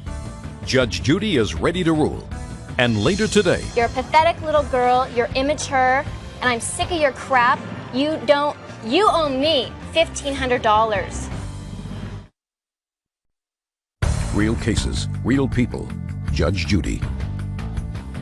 Demetria Mills says 60-year-old retired aerospace executive George Boyer knew she had another boyfriend when they made their sugar daddy arrangement. Mr. Boyer, you are a very lucky man today, sir. Gee. Because despite the fact that I find that your arrangement with this young lady is the antithesis of good manners, good breeding, or anything moral, I am awarding you what she signed for in her contract, which was payment on the car, and I am awarding you $3,360. As far as her other bills are concerned, swallow them. That's all. Parties are excused. You may step out. Back to your right, please. She's fully grown up. I don't care what her age is. She knows what she's doing, and she's cagey. Judge Judy focused on the sugar daddy stuff because I'm 60. I'm some ancient old man who doesn't have a right to be a regular human being and expect to be treated like a human being, expect people I have agreements with to keep their agreements with me. And now the next case. Parties on Glass versus Carr. Step forward, please. 23-year-old Tiffany Glass is suing her former roommate, 20-year-old Kelly Carr, because she says Kelly moved out of their apartment, giving only 5 days' notice and leaving behind numerous unpaid phone bills. Miss Glass, Miss Carr was your roommate? Yes. Did you know her before she moved into your apartment? No, I did not. Did she answer an ad? Is that how she got your apartment? No, she got it through a friend of mine. And you have a 1-bedroom, 2-bedroom apartment? 2-bedroom, 2-bathroom. What was her rent? $375. And how long were you living in bliss with the defendant? She moved in February, and it was fine. You know, we totally got along. It was fine in March, and it kind of started to go down at the end of March. You know, Now, she paid you for February? Yes. She paid you for March? Yes. When did she move out? At the end of May. She paid you for April? Yes. She paid you for May? Yes. So why are we here? Because she left at the very end of May, and she gave me 5 days' notice to find somebody new and decided that she didn't have to pay anything else. Did you have a lease with her? No. So? She just left. You weren't getting along? Correct. Is that right? Right. Why weren't you getting along? Well, I didn't really know. There wasn't enough communication between the two of us. But you knew enough to know that you weren't getting along? Pretty much. But there was never enough, oh, well, I'm moving out. Oh. It's hard to live with somebody. Yes, it is. Well, since she paid you for the months that she was there and she moved out 5 days before the end of the month, did she owe you any money? I mean, other than the rent. I'm not considering the rent. Before that, she didn't pay the deposit when she moved in, but I said, don't worry about that until June because, you know, at the end of June, the other roommate, blah, blah, blah, was going to get hers, and then she could give it to me then. Fine, so we're not talking about the deposit. But other than the rent, she's paid up? Oh, no, there's several phone bills. What phone bills? Which phone bills? Mm-hmm. There was phone bills from, the statement date was on June 23rd, and then it went back into May. It went from May to June. And there was a $40 900 call that I shouldn't have paid, and there were several long-distance phone calls. In what amount? Come, quickly. Around $75. In long-distance calls? In long-distance calls. Okay. Tell me why you left.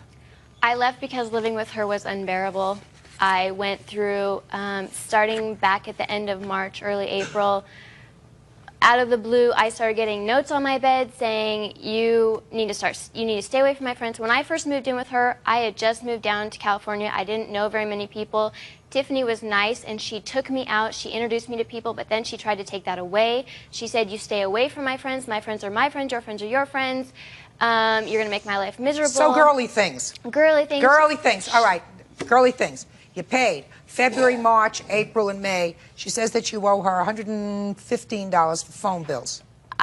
I owed her approximately $150 for everything. That was gas, everything. And I told her when I gave her 2 weeks' notice that I would be leaving, that I will pay that. You just send me the bills to my grandmother's house, and then I'll send you a check. But when that happened, she began leaving harassing, vulgar phone mails on my voicemail. I would get them at work. They would disturb me at work. I would have to leave work because I would be so upset. I got harassing I have copies of the messages on papers. I have letters that she sent me threatening me. That you owe her money? That I owe her money, and if I don't, she's telling I quote, every living soul what I have done to her. I didn't do anything to her. I was protecting myself. I left. I didn't have to give her any notice, but I gave her 2 weeks' notice, being the last week of May, and then the first week of June, and I gave her 1 week's rent. For June? For June. I have paper here to prove it. Judge Judy is ready to rule. Explain something to you, Ms. Carr. We don't even have to go into that. She is no longer claiming you owe her any money for rent because I'm not giving her any money for rent. I believe that you paid her all the rent that she's going to get. So you acknowledge that you owed her some money for phone bills. Is that correct? Right, yes. Good. Fine. Then we have no problem. Judgment in this case is for the plaintiff in the amount of $115. That's all. Parties are excused. You may step out. Judge Judy will continue in a moment. And on the next Judges number 61 on the calendar in the matter of Lawnborg versus Romano. Parties have been sworn in, Your Honor. You may be seated. Have a seat, sir. I've read your papers and I'm trying to decipher them. A little complicated.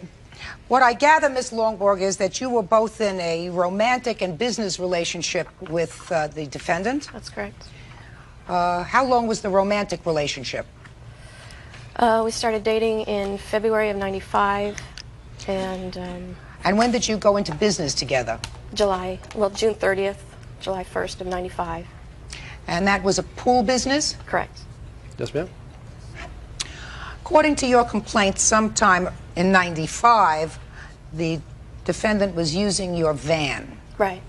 Stopped for speeding. He had some outstanding warrants from tickets. And you bailed him out. Right. How much did you pay for the bail? For that one in July, it was $2,050.70. All right, let's take that one first, sir. Tell me about that incident with the van. I got pulled over. It was towed due to lack, no license. No, you had no license. Correct. I had no license. Okay. I don't think I was arrested that day. I'm not sure. They did tail the van. We got it back. But as I was taking care of tickets, since I had a lot of failure to appears, and these tickets were 5 years old, they decided they wanted to hold on to me when I went in to take care of them. And that's when the bail was, that's when she would bail me out. Bailed you out and paid the tickets? Right. Did you pay her back? Of course. Yes, ma'am. Let me see. Okay. Well, through our business relationship, Mrs. Longmore ran the business and was paying herself back for many other things, but also the tickets. I do have the business books here, which is in her writing. Your Honor, just a minute. You say she was paying herself back through writing checks. To herself, correct. Marked loan payment. Is that correct? This was a personal loan guaranteed by him to pay me back from his personal funds, not through the business. Well, did you take any money out of the business other than your salary? I have not taken a penny out of the business for a salary. I loaned the business initially $4,000 to buy the first route. Is that true? Yes, ma'am. And $25,000 in January of '96 to buy a second route. The loan payments that are coming out of this checkbook for the business were for the purchase of prior pool businesses. Has nothing to do with his personal legal problems. There came a point in time, I assume, when the two of you romantically separated, and I assume at that time... There was some disagreements. He's a very hostile and angry person and very manipulative. He lived in my home with his children. In my home, I cared for them and paid for them, and I did many things for him. And he did some things for me, helped me take care of my daughter. And I had a zero tolerance for drug use, and he came home one time after he'd gotten stoned with his buddies, and I had packed up all his stuff to move him out, and when he came home, he just packed it, he just moved it right back in and said, never do that again. So that was October of '95. So I've been patiently trying to resolve these conflicts and working on it, and it's just been very difficult. He's very manipulative, and he knows my vulnerabilities, and he presses on them. Were you paid back all of the money that you put into the business? No, ma'am. You told me it's about $29,000 that you put into the business. Plus the van, right. Plus the van. Which he's sold. Did you sell the van? Yeah, yeah. She signed the pink slip in a bill of sale. It was paid for. I didn't sell it. I traded it in. I bought a pool truck. I changed the name after the assault where he beat me up. When was that? This particular assault was December 19th of '96. Was he arrested for this assault on you? He was, yes. And he made bail. And the person that bailed him out that time got paid back within 10 days. What happened with that case? He pled guilty on June 16th, and he got 1 year and 5 days suspended sentence, 3 years probation. Is that correct, sir? Yeah, if you want to know what I got, I'll give it to you right here. I don't know. I want to know if you pled guilty.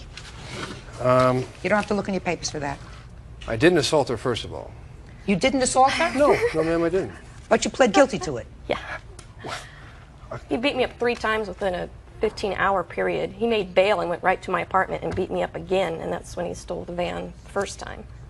That's incorrect. That's incorrect. There's pictures and everything. It's incorrect. There's a huge case down in Mr. Romano, yes, you pled guilty to the assault. Is that correct? No, those charges I didn't. I don't know what I pled to. It wasn't those original charges. I was charged with assault with a deadly weapon, which I was. What was the deadly weapon? It's supposed to be a bat. A baseball bat. My child's bat. No, it's a Louisville Slugger. Where did he hit you with it? On the leg right here. Judge Judy will continue in a moment. You have to have witnesses in order to establish that to me. Phone numbers. Give them a call. You give him a call. That's not my job. My job is to hear this case, sir. And later today, Miss Marion, you can collect cans in the street and get $15 a week. You have to work and earn $15 a week because you have an obligation. real cases, real people. Judge Judy. Former business partners and lovers, Lauren Lonborg and Charles Romano, are fighting over business debts, a computer, and bail money. Miss Longborn, right now I have on your side $2,060.70. Now I'm going to hear about this cross-complaint. Mr. Romano, you are cross-complaining against her in the amount of $2,100 because you say she wrote letters to your accounts. Yeah, she wrote So let me hear about that. She wrote a letter, pretty nasty letter. I have the letter. Yeah, I've got a copy also. Mhm. Pretty nasty, stating a lot of falsehoods, making it look like I had beat her up, put her in the hospital for 10 days. Well, let me take a look at it. Mrs. Longborg had some stability problems early in our relationship. Let me read the letter. Yes, ma'am. And then you'll come back. Okay.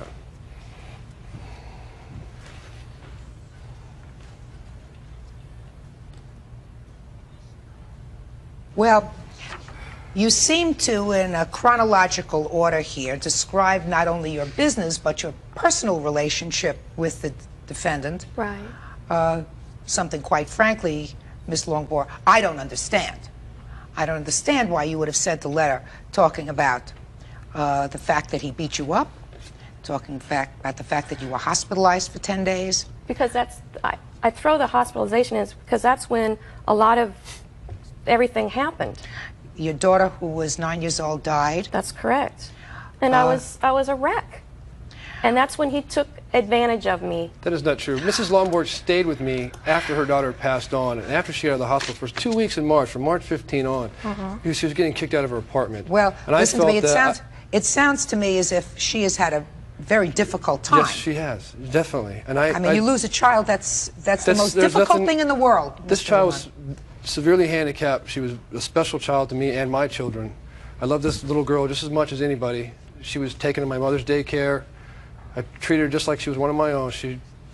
I mean, like Mrs. That's all true, but it doesn't give him license to steal everything from me. Why did you write this letter?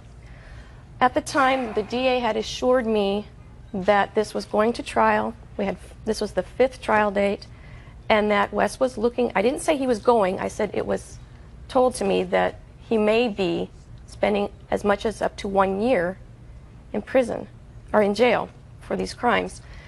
Wes was making arrangements with his buddies to take over the accounts, which these are incredible estates, and I would not trust his buddies. Miss Longmore, there is something disingenuous about what you say to me. I'm going to tell you why, madam. Because if your concern was for the business, a very simple letter to the clients indicating that there may be an interruption in service.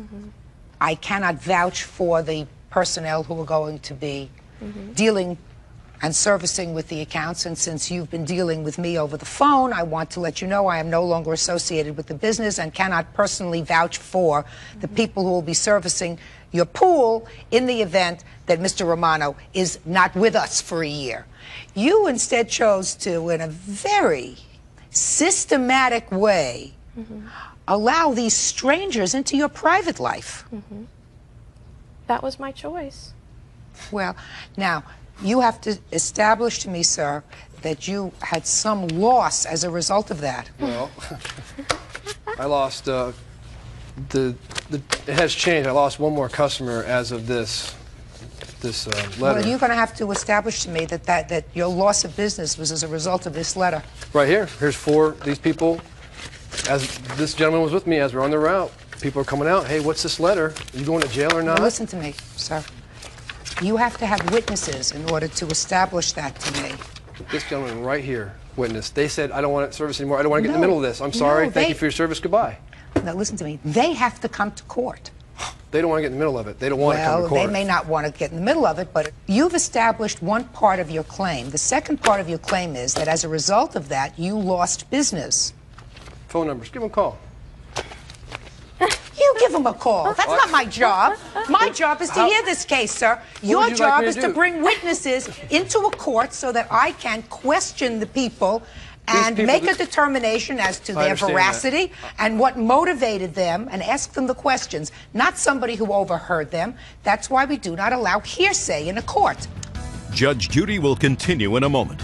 And later today, she got a payment once every month. And if she didn't, she sure got on my case and got it somehow. Real cases, real people. Judge Judy. Former business partners and lovers, Lauren Lonborg and Charles Romano, are fighting over business debts, a computer, and bail money. Unless the clients are here to tell me that they stopped using your services, sir, because of this letter, I am not entertaining your cross-complaint.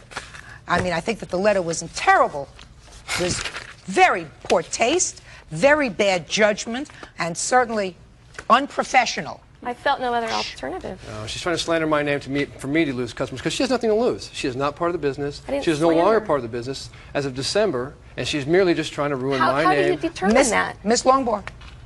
Sorry. I'm not getting into whether you own any piece of this business or not. Certainly, if you owned a piece of the business and you wrote that letter, that would be dumber than dumb. Mr. Romano, I'm going to tell you right now, I do not believe, sir, that the plaintiff has been paid back all of the money that she loaned the business to start it. You can't even look me square in the eye and say she's been paid back all the money. But that is not the subject of this lawsuit, because that's far more than the jurisdiction of this court. I am entertaining your application for the money that he owes you as a result of the personal loan that you made to him for his bail and for the tickets, because I really don't believe that you have been paid back for that. So I'm awarding you a judgment in the amount of $2,060.70. That's all. Parties are excused. You may step out. I'll back over to your right, please. I have zero tolerance. You knew that on the day one. I smoke pot once in a while. Shoot me. You want to do it right now? Shoot me. Am I done? And now the next case. All parties on Olson versus Marion. Step forward, please. 34-year-old Brenda Olson is suing her childhood friend, Nikki Marion, for not repaying a loan. Nikki says she doesn't have the money or a job. According to your complaint, Miss Olson, the defendant was a childhood friend of yours. And there came a time when she needed some money and you lent her money. Correct. She refuses to pay you back. So tell me about the loan. When was it made? Why? Well, she came to me. She was back payments on her house that she had just bought, and then her car had been breaking down and stuff. So she needed some money to repair her car and to catch up on her house payment so she wouldn't lose her house. So I borrowed her the money on one of my credit cards. How much money?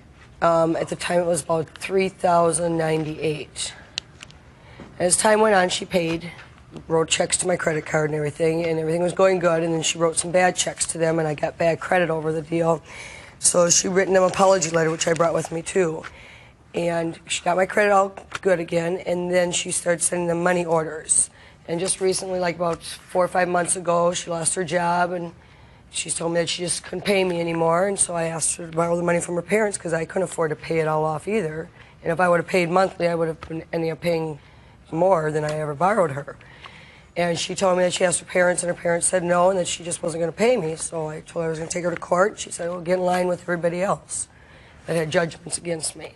So I felt hurt because I did it as a friendship thing and wasn't going to see my money.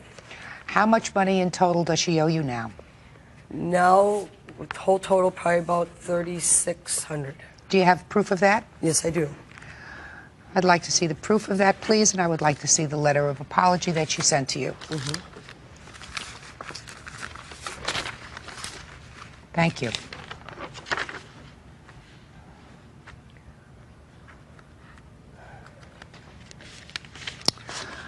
Miss Marion, how come you borrowed this money from your friend?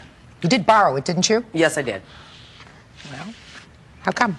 To have my car fixed and to make some payments on my house. Wasn't there anyone else you could have asked for the money? Relative? Parents? No. Why? My parents won't borrow me money.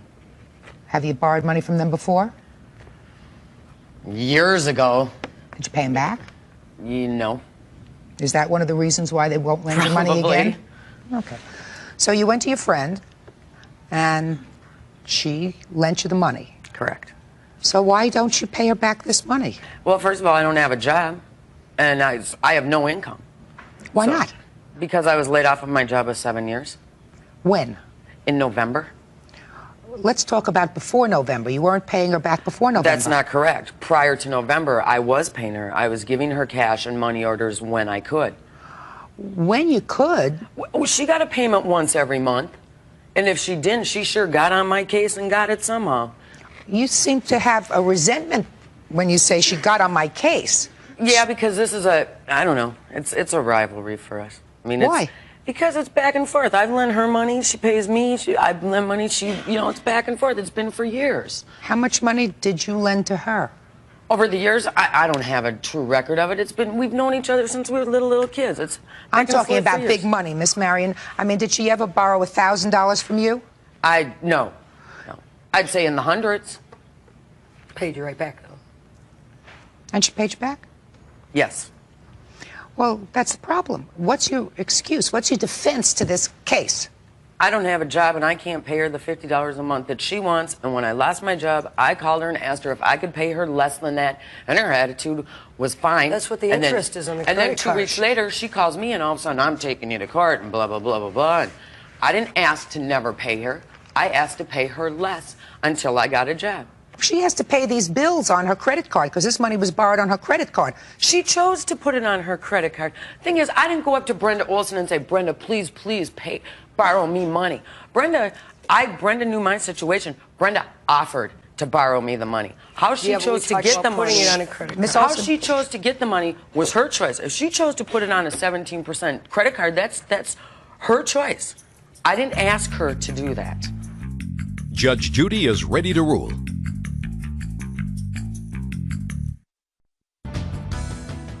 How much are these monthly payments that you have to make? At least $60 because $35 is interest alone. How are you ever going to get it down? So you have to pay at least $60 a month. Most of it is interest, but some of it is principal. Sure. $60 a month. Now, I'm not really good at math, but that comes to a little less than $15 a week, right? $15 a week. Ms. Marion, you can collect cans in the street and get $15 a week. So you can't tell me that you can't work and earn $15 a week. Doing something. Do you understand? You have to work and earn $15 a week because you have an obligation. And this lady doesn't look to me as if she's rolling in dough. Doesn't look to me as if she's living on a trust of $1 million. Do you work? I clean houses on my hands and knees. Ah. And how much do you get a day for that? Well, usually about $35. Very good. Why don't you do this? See if one of the people that you work for can give her a day's work. Yeah. She could just go to work one day, clean somebody's house, and, madam, you will have your monthly payment to her after 2 weeks. Minus the $50 a day daycare, I'm negative $15. Just a second. Let me ask you this question. Work out an arrangement with a friend of yours so that one day you watch your friend's child and one day they watch your child, and you go out and get a job, and if it's cleaning houses like the plaintiff does in order to get her money, that's what you do. We understand each other? Judgment in this case is for the plaintiff in the amount of $3,600. That's all. Parties are excused. You may step out. Thank you. I'll be back. This is case number 143 on the calendar in the matter of Snook versus Snook. Parties have been sworn in. Judge, you may be seated. You folks were married for 8 years. Still married, but in the process of getting a divorce. Correct. Correct? Yes. You have 2 kids? Yes. How old are they? 8 and 3. 8 and 3. Boy and a girl? Yes. At issue in this case are 2 loans that were made during the course of your marriage. One for $3,500? $3,800 to your mother. Yes. And another one to a friend for $1,500. Correct. You, sir, seem to acknowledge that these loans were made, but refuse to contribute towards repaying them. Yes. You're going to tell me why in a minute, I assume. Also at issue are possession of wedding photographs. Is that in an album? There's a few that he has that he's taken out, but I have some, he has some, but I prefer to have them all together. They're more like personal photos, private photos that she would like to have back. I'm talking about the wedding photos. The wedding photos? Yes. There was a few he had, but that was not the issue. The ones that were the issue was the private, personal photos that we had that I want back. And the photos of our kids, videotapes of the children that he has. Well, first, let's talk about the loans, then we'll talk about these photographs. What was this loan for $3,800 to her mother? What was it for? Money accumulated through the time of our marriage that her mom had loaned her. What do you mean loaned her? Excuse me. Yes, thank you. Just a second. Sorry. I don't need help. What do you mean that she loaned her? Some of the loans I knew about, some of the loans I did not know about. They were for bills that we accumulated. Well, sir, you seem to acknowledge that her mother made loans to you as a couple Yes. for your bills in the amount of $3,800. Now, that doesn't mean that he's responsible to pay the $3,800. You understand that? That he's not responsible to pay it? No, he's only responsible to pay a portion of it. Yes. Half of it. You seem not to understand that in your papers. Well, he won't pay any of it. You understand, at least I hope you understand now, that he is not solely responsible for paying the $3,800. If your mother made a loan to the two of you as a couple, it seems reasonable for each of you to be responsible for half of that loan, unless you can give me some reason why you shouldn't be responsible for half of that loan. I don't think I should be responsible for any of the loans. Well, you're going to tell me why in a second. We haven't gotten to that part yet. First, I want to make sure that she's being reasonable. Then I'll get to your being reasonable. First off, I do think he should pay for most of it too, because part of the loan that we took out, she wrote off $2,500 of it through my college education that I had before I met Jamie. And I don't understand that. We had a debt of about $6,500, and she wrote off $2,500 of it as a thank you to me for me paying for my own college. I'm not talking about your college, madam. I'm talking about the money that your mother lent, come on, for your household bills, which were $3,800. I assume over the course of time this was in dribs and drabs. Yes, and part of it also was for his vending that he had to take out, and I figure he should pay for that. For his what? He has vending machines, like snack machines and stuff. Were the vending machines the source of your family's income? No. What do you do for a living, sir? I work at special effects and repairs on rides. And you also have some vending machines? Yes. And what did you do with the money that you got from these vending machines? I was paying on the loan that was taken out for the machines. And the accounts were small, so they weren't making enough to pay the loans. So you were hoping that this business would get going? Yes. Okay. I'm not going to debate this with you any further. You are responsible for half of these loans. Now, let's get to you. You don't think you should be responsible for any loan to her mother? Correct. Tell me why. Currently, I'm paying out a month right now for my expenses and her expenses, $2,800 a month. That's just monthly payments. I write out every month in checks. Right. And then I have another $10,000 of other unpaid bills that I'm going to be responsible to pay for also. So as a contribution towards this, she can take care of that loan while I'm taking care of my living expenses. Do you work? Presently, right now, no, I don't. Well, how are you supporting yourself? Right now, Jamie is supporting us with what he gives us. But Jamie seems to only want to pay when he wants to pay the bills, and he doesn't have a $10,000 debt that I'm involved in. So I disagree with what he's saying there. What kind of work had you been doing? I'm a hairdresser. And I did for 10 years, and I supported Jamie for the first 2 years of our relationship. I assume that when the divorce is over, you're going to go back to work. I'm going back to work. So, sir. Yes. Right now, are you voluntarily paying this $2,800, or are you paying it by court order? Voluntarily. You're going to have to allocate some of that money towards repaying the loan to her mother. Half of it. Do you understand? $1,800. Half the loan to her mother. Now you have a $1,500 loan to a friend. What was that for? Who wants to tell me? It was a loan she had taken out from a friend of hers to catch up on some bills we were behind on. And Mr. Snook, you keep saying she took out the loans to catch up on bills that we were behind on. Well, You mean she asked for the loan? she did. And you, too, spent the money on household bills that you were behind on. Yes. So, why shouldn't you be responsible for paying back half of those bills? Initially, I would have felt I was responsible to pay back half, or pay the full amount of the loan or half the loan, except for on the time of our disputing of our difficult times, this gentleman started calling the house and asking her out, and they would go out to the bar and they'd meet and have drinks and stuff, and I thought it was very disrespectful for him to go after my wife and as a friend, and I don't feel like I should pay him now. You don't have to love him, sir. You just have to pay him. And you only have to pay him half, so it should make you feel better. I felt he was wrong on that because he felt I was having an affair with this guy, Terry, which I wasn't. He felt I was doing something behind his back, so he wasn't going to repay this loan. He tells me flat out that he's not repaying it because he says, I cheated with another man, and now I can do the debt. But that's not true. And well, whatever. You asked Terry for the $1,500. Only because he asked me to.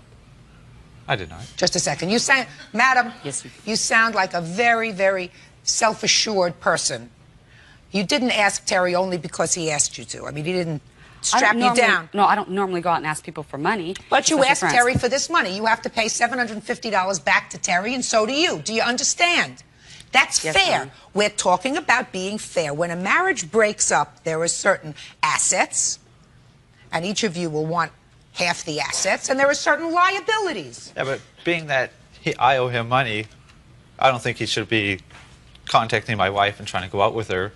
That's none of your business at this point. Well, there was a Just a second. Don't respond. That's none of your business at That this was point. disrespectful as a friend, and then expect me to pay him money after he's trying to sleep with my wife. And then he wants his money back, so he gets her and the money too. Let me explain something to you. You made this debt. You and your wife made this debt. If it turned out that you didn't like him over anything, whether you felt that he was disrespectful towards you because he was pursuing your wife, whether that's true or not, it's really not relevant. Whether he disrespected you in some other way, that does not negate the fact that you owe this money. Somebody is going to have to pay him back the money, and you originally agreed to pay him back this money as a couple. Period. End of discussion. Do you understand? Yes. Perfect. Now let's get to the rest of the stuff, which all sometimes is the most sticky of wickets with regard to people who are divorcing. Judge Judy will continue in a moment. She's a black widow, and you let her come in. Yeah, but She did her little nest, and you fell for it. Real cases, real people. Judge Judy. Melinda Snook says her husband James cheated on her. James says Melinda was unfaithful. While waiting for a divorce, they have brought their dispute over 2 loans before Judge Judith Scheindlin. Wedding photographs, photographs of the children, videos of the babies. These things are treasures of the children's, not really yours. It's interesting, 50% of the marriages in this country unfortunately fail. It's a sad statistic, but true. And so many wedding albums end up having heads cut out of them. You know what I'm talking about? Mm-hmm. Because that's what you choose to do. Truth is, when your children are adults and much older and you're not here anymore, your children and grandchildren would like to be able to look at their family histories. So I want you to think of these photographs of your wedding and the times that you spent together with your children as really being, you're holding them in trust for your kids. They're not really yours. The wedding albums really will have no sentimental value for you, but they will for your children. The wedding photographs should not be headless. This picture, you have no head in that picture. He has no head. So I don't care how you deal with that. If one person wants to keep them and put them in a vault, We can do that, or it's very easy. We live in a very technologically sophisticated era. You can make copies of pictures. You can make copies of videos. So you have family videos that are in your possession. Is that right? Yes. And you would like them? Not just the family videos. He also has some personal pictures I want to make sure I get back. Let's talk about the personal pictures in a second. I'm talking about the children's pictures. If that's not an issue, then don't waste my time. Oh, no, it is an we put issue. it in the, you put it in your paper, so I'm yes, addressing I want the it. videos because he said I couldn't have them. Sir, Yes. she should have every picture that you have in your possession, or a copy thereof. You have pictures in your possession? At home, yes. Well, whether they're at home or whatever. I already made the albums for the kids. That's why I want these pictures back. Fine. He would like copies of all the pictures that you have. Do you understand? Yes. Is that reasonable? Yes. Good. So you add them all up. If you have 100 pictures, each one of you pay for 50 and make copies. So now you have half. And if you have a video that you want, is it a video of the kids? Yes. How many videos do you have of the children? About roughly 8 or 9. I have them here. Let me see what they're on. What kind of thing are they on? I'm on VHS tape. 8 Just a second. My technical advisor is giving me some information. You can copy them on a VHS tape. Good. You can copy them on a VHS tape. VHS tape. Make her a copy. So she has a copy and you have a copy. Is that fair? Yes. Perfect. Now, the photos that you want, I assume, the personal photos, because of the way you say it to me, probably of photographs that you would not like to have broadcast. Exactly. Judge Judy continues in a moment. I believed everything she said, that she was fooling around on me and cheating on me, and I took it very hard. Real cases, real people. Judge Judy. A divorcing couple, Melinda and James Snook, have come before Judge Judith Scheindlin to decide who should pay for outstanding loans. Are they Yes. all there, sir? Yes. And the tape? Just a second.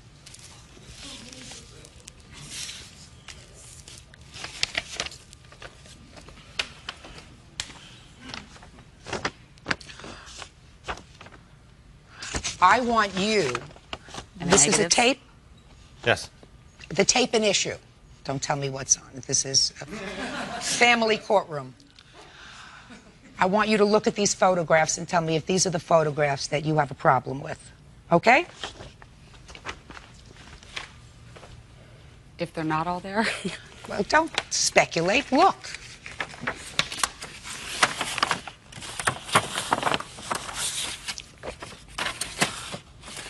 Most of them. Okay. There's a few I can see that he might not call bad that I still consider bad, but aren't in there. But these are the worst Yes. of the lot. Yes. Now, you want them back or you want them destroyed? Destroyed. We're good at that. Okay, so And you no understand the copies were ground made? rules? Everything that you have of the kids, everything that you have of the kids is going to be copied so that each of you has a copy, so that hopefully the children will have always copies, pictures of themselves growing up, Exactly. that you will each have photographs. Hopefully that the children will always have the photographs to look back on.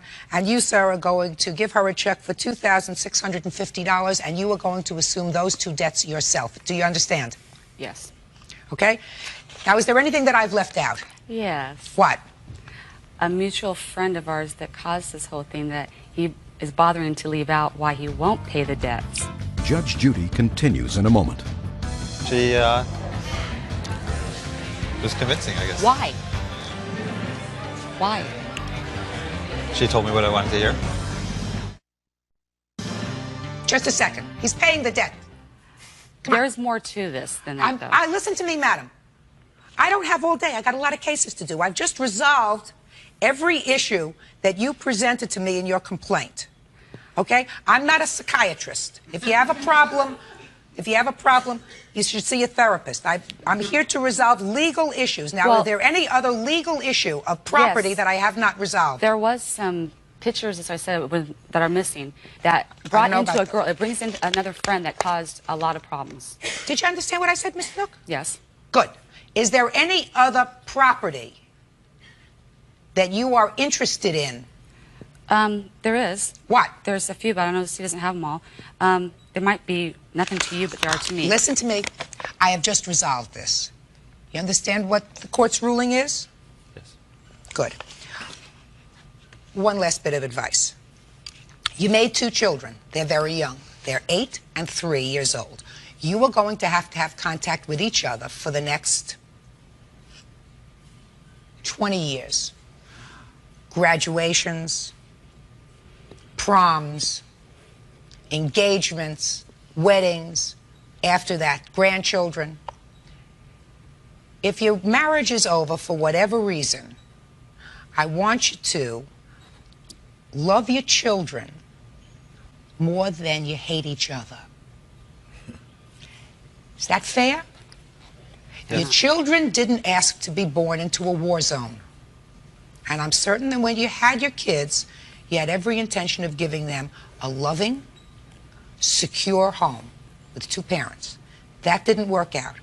The children's emotional security should be paramount in your mind.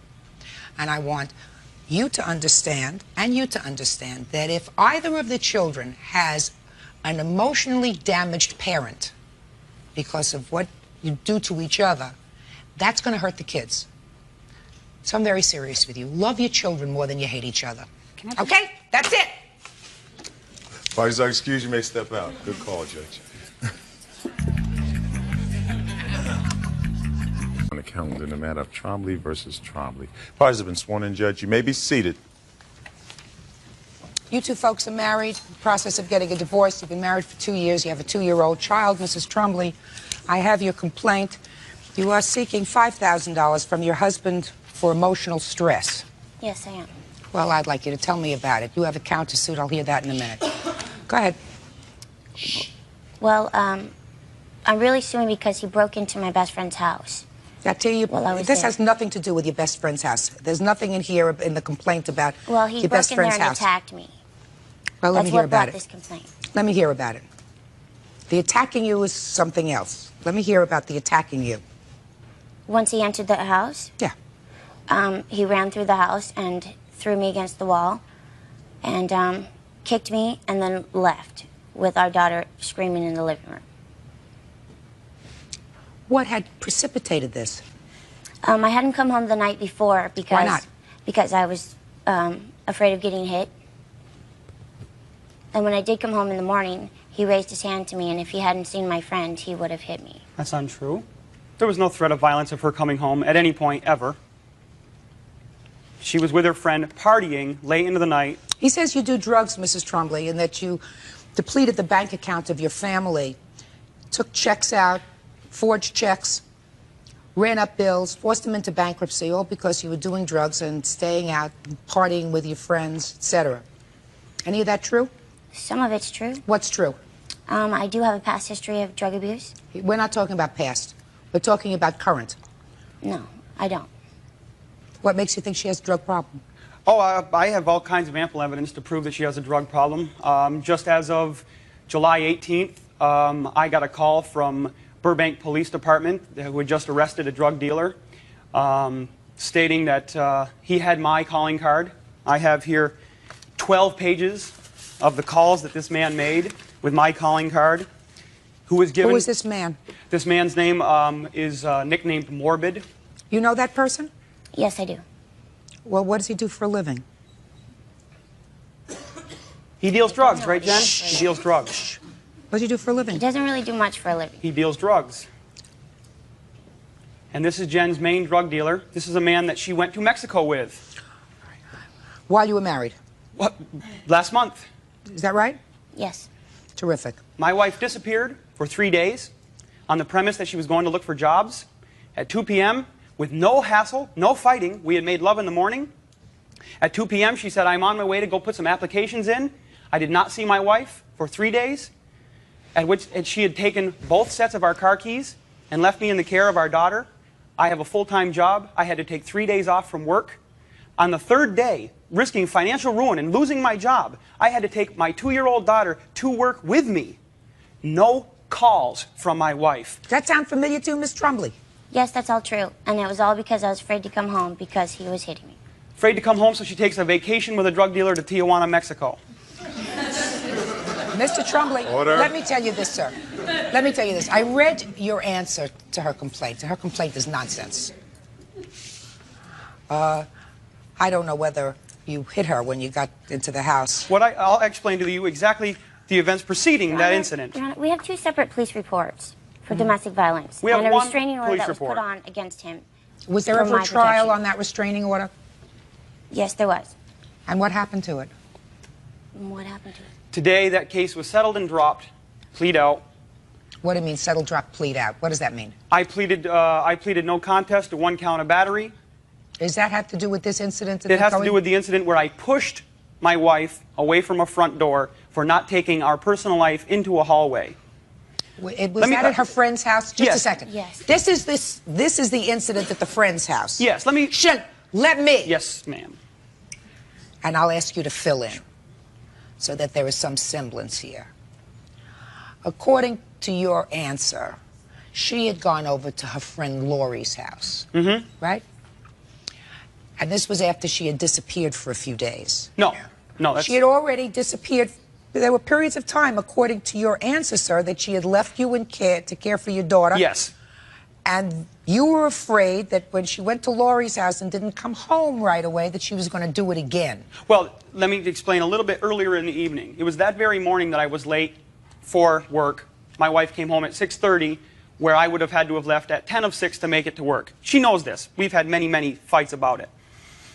It's when she showed up with Lori, I did go like this in anger, not to hit her, but just as a show. I'm this angry. How could you do this to me again? That very night, when I came home from work, Lori and Jen and Aubrey were there in the house. They said, we're going to take Aubrey out and get some shoes. They left. They came back at 7:30 p.m. while I was watching TV. My daughter comes through the front door crying. But my wife did not come through the door. I opened up the front door, and my wife was at the bottom of the stairs and says to me, I'm going to the car for a minute. 5 minutes later, she didn't come back from the car, and the car was gone. It's at that time that I assumed she probably went back over to Lori's. I drove over there with my daughter, and that's where she was. I found that that was kind of peculiar. Screaming your head off. I wasn't Mr. screaming at Trumbley, anything. Mr. Trumbley. Yes. May I continue? No. Because while I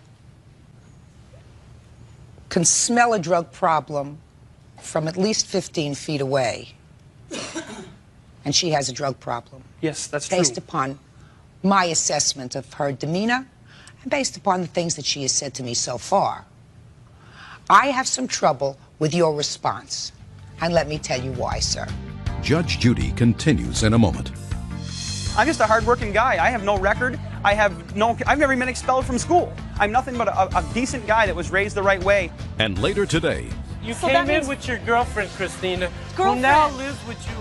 Who I'm going to have him live with me? Who is your lover? Admit it, okay? Okay. real cases, real people. Judge Judy. Russell Trombley denies his wife Jennifer's allegations of abuse and claims she's guilty of neglecting their daughter. You have a 2-year-old daughter. You say you know your wife has a current drug problem. Yes. If your wife has a current drug problem, I don't care what you have to do, you make sure that your wife is never left in charge of your child. You didn't do that. What you wanted her to do was to be around to take care of your daughter. Just a second. And I don't care if you have to get a babysitter. I don't care if you have to quit your job. I don't care what you have to do. You do not leave a drug user in charge of a 2-year-old baby, and I don't care if the drug user is your wife. Number one. You understand that? Yes, I do. Number two. According to your answer, sir, you went over to the house, to this Lori's house, because you didn't want to be in the position again of having to look for somebody to take care of your daughter when you had to go to work the next morning and you had an early morning call. Is that right? Yes. We've exhausted all of our daycare issues. My wife left our daycare with a $300 bill that we owed them. Sir. We had no one else. We have no Sir, relatives here. So let me tell you this. There are many people, unfortunately, in your position whose mate, whether it be a husband or a wife, has a drug addiction problem. You're supposed to try to be supportive of each other if you can. But at that point, there is only one innocent. And that innocent is a child, especially a 2-year-old child that cannot protect herself. So at that point, you can't worry about her anymore. She's got a drug problem and hangs around with Mork or whatever his name is, Morbid. Dork.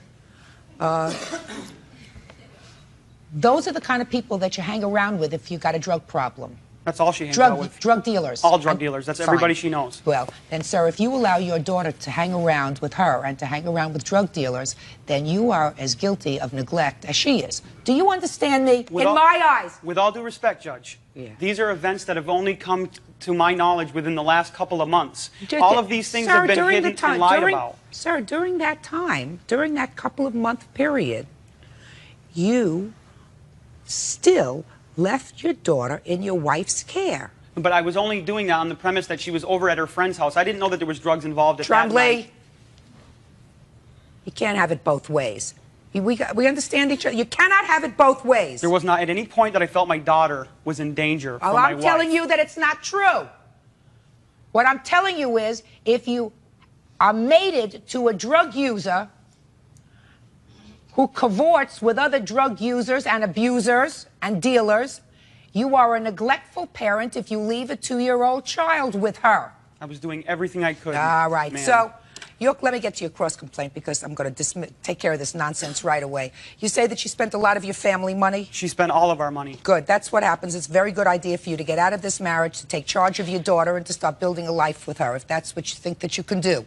Do you understand? Yeah, that's everything I'm seeking and aiming for. But very good. These are the events that handle our lives every day, though. While I'm trying to litigate this, I am being forced to move out of California, forced to give up my dreams, forced to give up my career. That's very sad. You made a mistake. That's what happens when people make a mistake. I made a grand mistake, and That's what happens when you make a mistake. I understand that. Good. But understand, Judge, that I have pleaded and begged my wife to get drug counseling, to stop fraternizing with these people. This case is dismissed. The counterclaim is dismissed. Goodbye.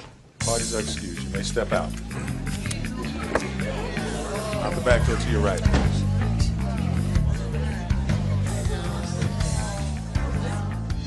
I want to get as far away from this woman as I can. I believe she's nothing but pure evil and will not help herself. I don't think there's any saving her.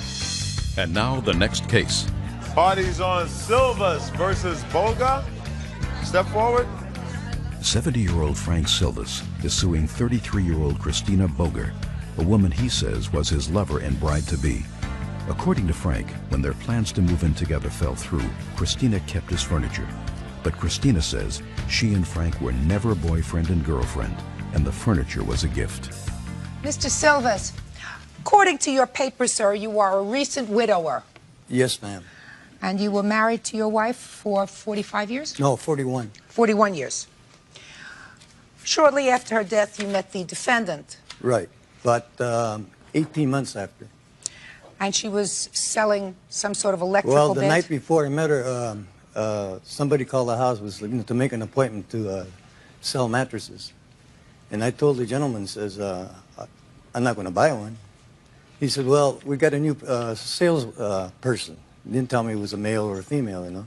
Cut to the chase. Okay. She came to sell you a new mattress. Right.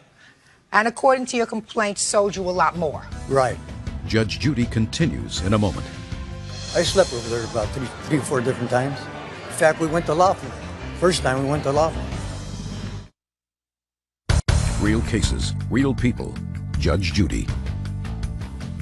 70-year-old Frank Silvas is suing 33-year-old Christina Boger because he claims she kept his furniture when their romance ended. Over the course of several months, Almost a year. you gave her a lot of money. Right. According to your papers, gave her loans of over $30,000. Right. But you know that you can't get that here. Right. What you're suing for here is a return of your furniture. Yes, ma'am. I mean, So yes, tell you me how she came to have your furniture in her possession. Okay, when her roommate moved out, I was supposed to, move in, see? So, I says, well, we'll take my furniture up there to sell my house.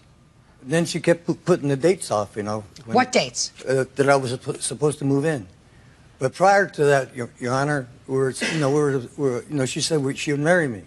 Did you ask her to marry you? Yes, and she kept putting that off. Okay. So you asked her to marry you. When did you ask her to marry you? Before the first of the year, first time. And what did she say? She says, I don't know you that good, let's wait a while. So what happened? The romance is clearly over. Well, I got evidence right here that really turned me off. She came into my house, took 2 blank checks and forged them. One for $1,000, one for $350. Then she came back into the house and grabbed those 2 checks and burned them up. That's what she told me. She burned them.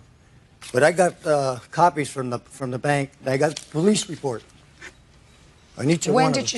When do you say she did this? I didn't find out about it till May, actually, Your Honor. And I got my bank statements. How come he gave you this money? Well, I assume you're going to tell me he gave you the money. Yes, he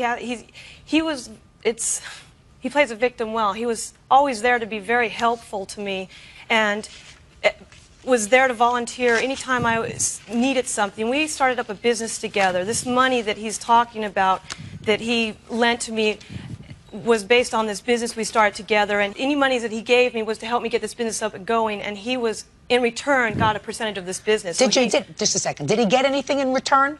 Yes, when he was doing his job. Just a minute. What did he get in return? He got a percentage of the business, which was 10%. How much does that translate to in cash? About $600-700 in cash. So he invested thousands and he got $600-700. Let me explain something though. He stopped doing the business, and ultimately the business fell. It's not even in existence now because he wouldn't give me the information so I can continue to run this business. He kept it. He gave you a lot of money, madam. I have checks here. A lot of money. Okay. A lot. Your Honor, he's 69 years old. I'm 30. This man's got 45 years on me. He decides to give me money or do what he decides to do. You think he'd have... It's all been his choice. It's all been his choice from the beginning to do these things. Frank did everything. Did you at any time discuss with him getting married? No, he discussed it with me. When for the first time? He asked me to marry him so many times I couldn't tell you. It was literally the first time 60 days after I knew him was the first time he asked me to marry him. And what did you say to him? I said, no, I don't know you well enough. And he was a heavy drinker, and I have a baby, and there's a big age difference.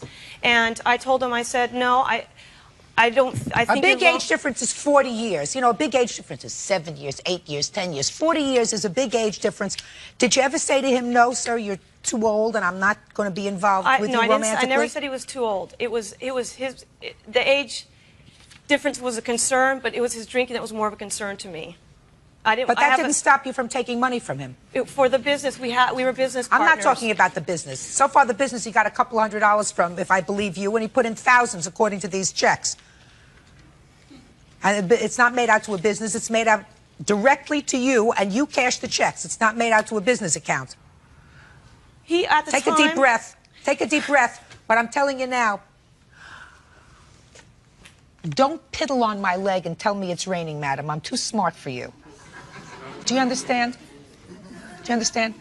If you took money from him because he was prepared to give it to you and you were prepared to take it, that's one thing. He's not suing you for the money. Yet. So don't give me any baloney about business. Business checks, if they're made to a business, they're put in a business name. Your business, I assume, had a name. Right? Mm-hmm. What was the name of the business? Well, we were Banks and Associates. So if he was lending money to the business, it would have been business checks, not payable to you. Okay, when I came to him and discussed certain things with him, he was there to help me. He said, whatever you need, I'm here to help you. I asked him what he wanted in return. He said, just to be close to you, to be your friend. And I said that was fine. He could write me a check, and I could do whatever I wanted with it if he chose to give it to me. Right, so you used them. Now, let's talk about the furniture. Judge Judy will continue in a moment. I want to know if the following things are in your home, madam. Butcher block. Pardon me? Show this to her, please. Are those things in your home?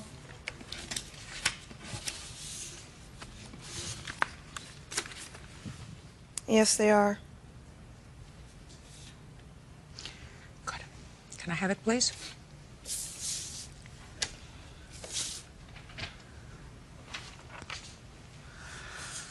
Court will draft an order that within 3 days of today, all those items will be picked up and returned to Mr. Silvas. Do you understand? Mm-hmm. All of them. And they better be in the same condition that they were when he gave them to you. Do you understand that? Mm-hmm. Perfect. Thank you very much. That's all. Parties are excused. You may step out. And on the next. Hello mọi người nha, chào mừng mọi người đã quay trở lại với channel tôi vẽ tranh trên kênh YouTube của mình. Và hôm nay chúng ta sẽ cùng nhau tô màu cho bức tranh hình ảnh của những đàn cá đang bơi dưới biển. Và chúng ta sẽ cùng nhau tô màu bức tranh này của mình nha các bạn.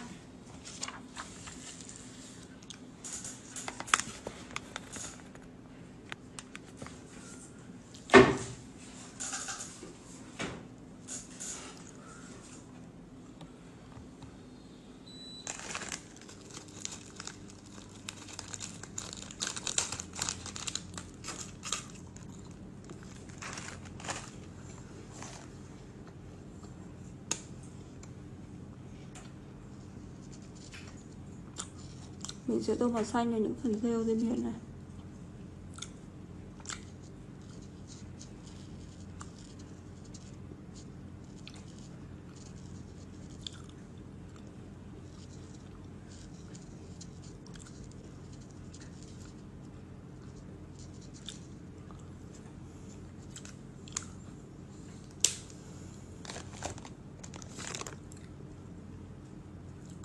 Phần sao biển này mình sẽ tô màu vàng nha.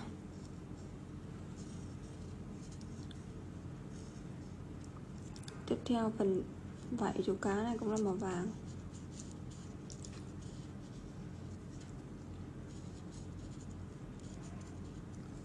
Phần đuôi này. Chú cá này là sẽ là một chú cá vàng nhỏ nha các bạn.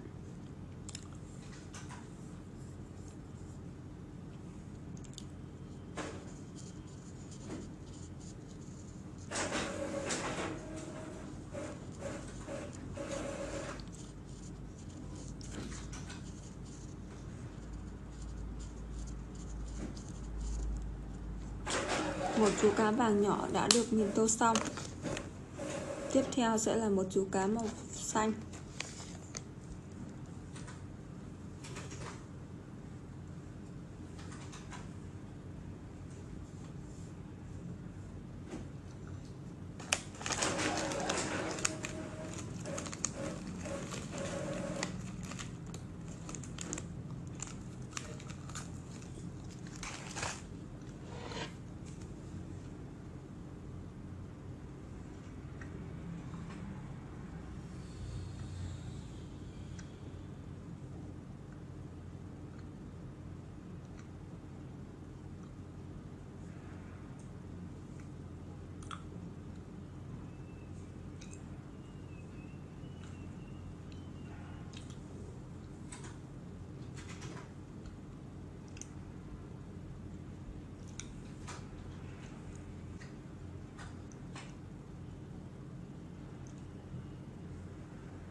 Phần thân thì mình sẽ tô màu xanh nha.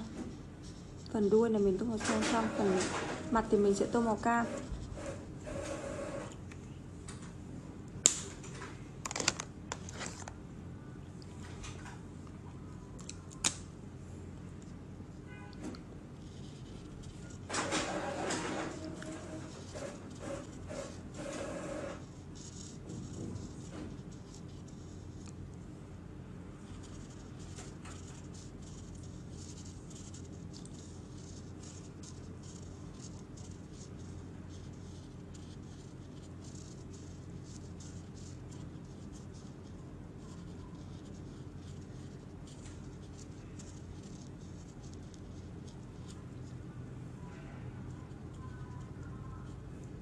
Chú cá thứ hai màu cam đã được mình tô màu xong.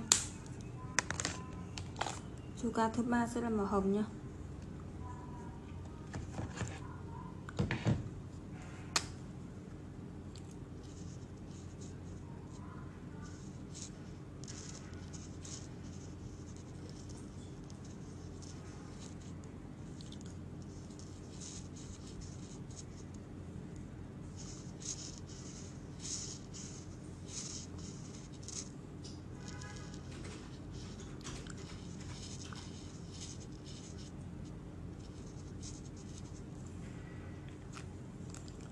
Những sinh vật ở bên dưới này chúng ta sẽ cùng nhau tô màu.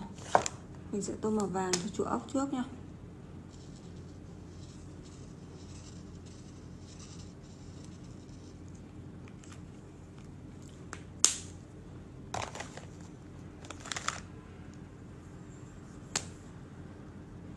Bãi đá mình sẽ tô màu xám.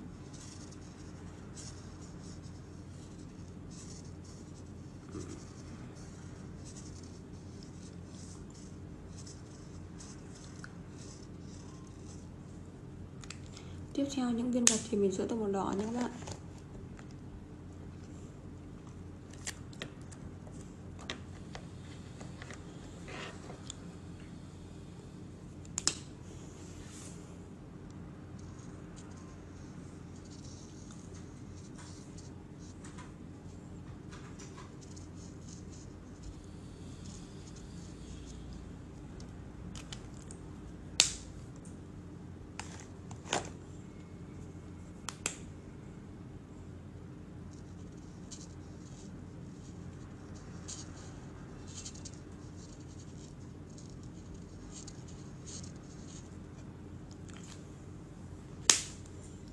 Và video mà mình đã hướng dẫn cho mọi người cách tô màu bức tranh hình ảnh một đàn cá đang bơi tung tăng dưới biển rất là vui đã được mình tô màu và hoàn thành xong. Chúng ta cùng nhau tham khảo mẫu tô màu này của mình nhé. Và video hôm nay cũng sẽ kết thúc ở đây. Các bạn theo dõi video hãy nhớ like, share, đăng ký kênh để ủng hộ kênh YouTube của mình. Bye bye các bạn. Kim and I encountered each other roughly 7 years ago, swiftly evolving into friends. Both of us were raised in the Midwest as devout Christians, placing God above all, even family. Sundays were devoted to church and envisioning our future. My career was on the rise as an engineer, while Kim was engaged in selling accounting software for a prominent tech company in Atlanta. After my college graduation, my parents, having amassed considerable wealth, chose to buy me a 3-bedroom house. Eager to share their prosperity, they preferred to distribute their wealth while still around, unlike many who wait until their demise to pass on possessions, thus missing the joy of witnessing the benefits of their generosity. My parents delighted in their ability to share their fortune and the happiness it brought. Kim and I tied the knot slightly over 5 years ago. Since then, we've been living what could be described as a continuous honeymoon. Our intimate life flourished, with love being shared frequently throughout the week. We considered ourselves soulmates, much to our friends' dismay due to our evident closeness. The arrival of our twin daughters, both with blonde hair, marked a turning point for us, enriching our lives further. We dedicated ourselves to providing a nurturing environment for them, embracing a routine some might find uneventful. Our evenings were mainly spent at home, with occasional outings on weekends, and Sundays were for church. Unlike our contemporaries, the social scene and fashion held little allure for us. Kim dressed modestly, reserving any form of sensuality for my eyes alone within the privacy of our bedroom.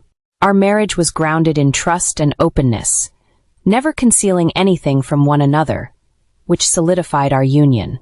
Kim's way of expressing love was through affectionate gestures, which I deeply cherished. We found joy in sharing our emotions and thoroughly enjoyed each other's company. Managing twins was demanding, but my enthusiasm for spending time with them never waned. Kim faced challenges with the twins, but I was always ready to support and assist, ensuring we resolved any issues calmly. Life seemed idyllic with Kim and our daughters. Unexpectedly, Kim was required to attend a 3-day exhibition due to colleagues falling ill, which put her in a tough position. Despite her attempts to decline, the necessity for her presence was adamant. She expressed her reluctance regarding the temporary separation. I assured her, offering support and handling her luggage for the journey, reinforcing the trust and perfection within our marriage. Our relationship was transparent, sharing every aspect of our lives, which made the foundation of our marriage unshakable. We exchanged our affection for our offspring and participated in all activities jointly. This is why the text I got from my coworker, Greg, was hard to digest and accept. It was the second evening of the performance when I got a text from him. David, how's your weekend? I'm enjoying my time with my daughters. Kim is at the exhibition and here I am, spending quality time with my beloved daughters. Aren't you supposed to be at the security conference this weekend? Indeed, you mentioned Kim was at a trade fair, correct? Do you recall which one? Well, yes, it's in Atlanta this week, but I'm uncertain about the exhibition's name. Her firm showcases its merchandise at the convention hall. Why did you inquire? I'm dining with my team. And why are you seated? Indeed, what are you implying? Greg's message was accompanied by 2 pictures and a clip. I sat petrified with dread. The initial photo displayed my spouse in attire I had never observed before. It was the most abbreviated dress I had ever seen. The plunging neckline exhibited her ample chest, and she wore heels. I was unaware she possessed such attire, and her cosmetics were impeccable. She looked breathtaking. In truth, I had never seen her appear so alluring before. Upon seeing the first photo, I was convinced it was a look-alike, someone resembling Kim, but it couldn't be her. I chuckled to myself, thinking I hoped Kim would dress like that one day, but that's not my spouse. My laughter ceased when the subsequent photo was revealed, which was a close-up of her seated very near and kissing beside Jonathan, one of the supervisors she collaborated with. I remained there, stunned, motionless, not even blinking until the next photo surfaced. It was another close-up of her grinning and gazing into Jonathan's eyes. My heart ceased when I viewed this message, but I endeavored to persuade myself there was a rational explanation until minutes later when the next message arrived. It was a brief clip of my wife kissing Jonathan with her arms around his neck and his hand on her right chest. That's when my world shattered. At that instant, I felt my entire existence crumble. Tears of agony streamed down my cheeks as my heart pounded and I felt sick. A message arrived, "Buddy, are you all right? What should I do? Can you see her at this moment?" "Yes, I'm going to call her right now and just check on her." I dialed her number and listened to the phone ring several times before it went to voicemail. I left her a voicemail stating we missed her and just wished to speak to ensure she had a pleasant evening. I contacted Greg. I just phoned her. "What occurred, David?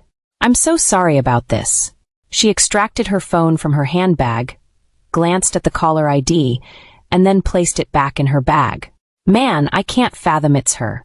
I mean, I've never witnessed her behave or dress in that manner, David. I never realized how attractive your wife was. My apologies, that's not what I intended." "It's fine, Greg. I appreciate you sharing this with me and not concealing it. You're a sincere friend. I'll resolve it and you don't need to intervene. If feasible, avoid showing yourself to her. Let me know if anything else transpires, but don't squander any more effort trailing her. Then I'll sort it out myself, my friend. Will you be all right?" "No, I'm far from that, but I'm aware of what I must do and I'll handle it. I'm still bewildered and it will require some time for me to comprehend everything, but you know I will. Thanks once more, my honor. I cherish you, pal. I'm here for you. Take care of yourself." "Greg, thanks once more." I treated myself to a stronger drink and sat in the dimly lit living room, attempting to grasp how my life had turned upside down in under 20 minutes. I was clueless about any issues in our marriage. How long had this been happening? Was I really that oblivious to not see the signs? No, she hadn't given me any reason to suspect anything. In fact, for the past 6 months she had become even more affectionate. Our intimacy had increased, and our bond seemed to strengthen. None of it made sense, and I was at a loss to comprehend any of it. Greg continued to send more pictures and clips over the next hour. There was a brief clip of them dancing, his hand on her lower back, another clip of them kissing on the dance floor, and a picture of them sharing a deep kiss alone on an empty dance floor. It seemed they were so engrossed in their passionate kiss that they hadn't noticed the music had stopped.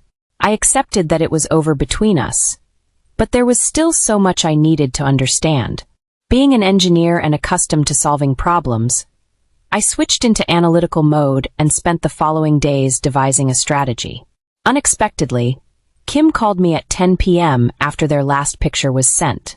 I took a moment to calm myself, determined not to reveal that I knew about her actions. "Hello, love. Sorry I missed your earlier call. I was at a dinner meeting and couldn't step away. I miss you terribly, darling, and I wish I could be there with you, cuddling and kissing you. I miss you too, Kim. I love you dearly, and it means a lot that you called. The girls are adorable, and I'll send you some pictures. They're longing for their mom to come back home. I tried to leave tomorrow, but my boss insisted I stay. It's tough being apart from you, love. We'll make up for it when you return. Are you done with your day? Yes, I'm about to go to bed and face another busy day tomorrow. I love you, sweetheart, and I'll call you in the morning. Good night, Kim. I love you more than words can express." I hung up as tears began to well up again. What I said was heartfelt. I loved her more than anything and wished this was all just a nightmare. It was past midnight, and I lay in bed restless, wondering if she was actually in her hotel room and what she was up to. Greg answered my silent question with another message. It was a picture of Kim and Jonathan on a couch in what appeared to be a hotel lobby, kissing intimately, his hand under her skirt and her arms around his neck. They resembled a pair of newlyweds openly expressing their love. "And one last thing, buddy, I'm calling it a night, but it seems she'll be occupied. Let me know if you want me to stop tracking them. I can cut this off easily. It's tough to watch, but I appreciate you sending these pictures. No, let her be. The blame lies with her, and you don't need to get involved anymore. Let it be. Thanks once more." I wept until sleep mercifully ended my sorrow and tears until the dawn brought a new day. Kim sent several affectionate messages in the morning, filled with hearts, kisses, and emojis, professing her love and how much she missed me and our daughters. She teased about a passionate reunion upon her return, behaving sweetly and lovingly as if nothing was amiss. I began to wonder if perhaps she was experiencing a dissociative identity disorder, unaware of her actions, or maybe she had been drugged. I sought explanations, but soon realized I had to confront the reality and make plans for the future.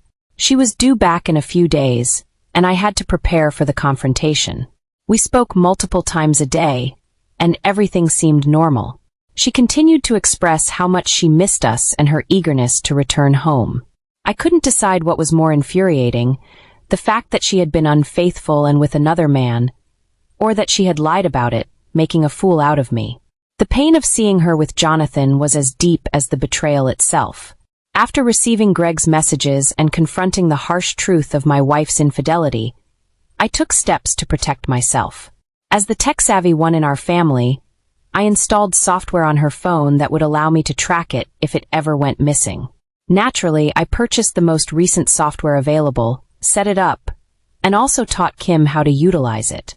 This software suite included a feature for recording voice, text, and email with automatic uploading to the cloud when activated.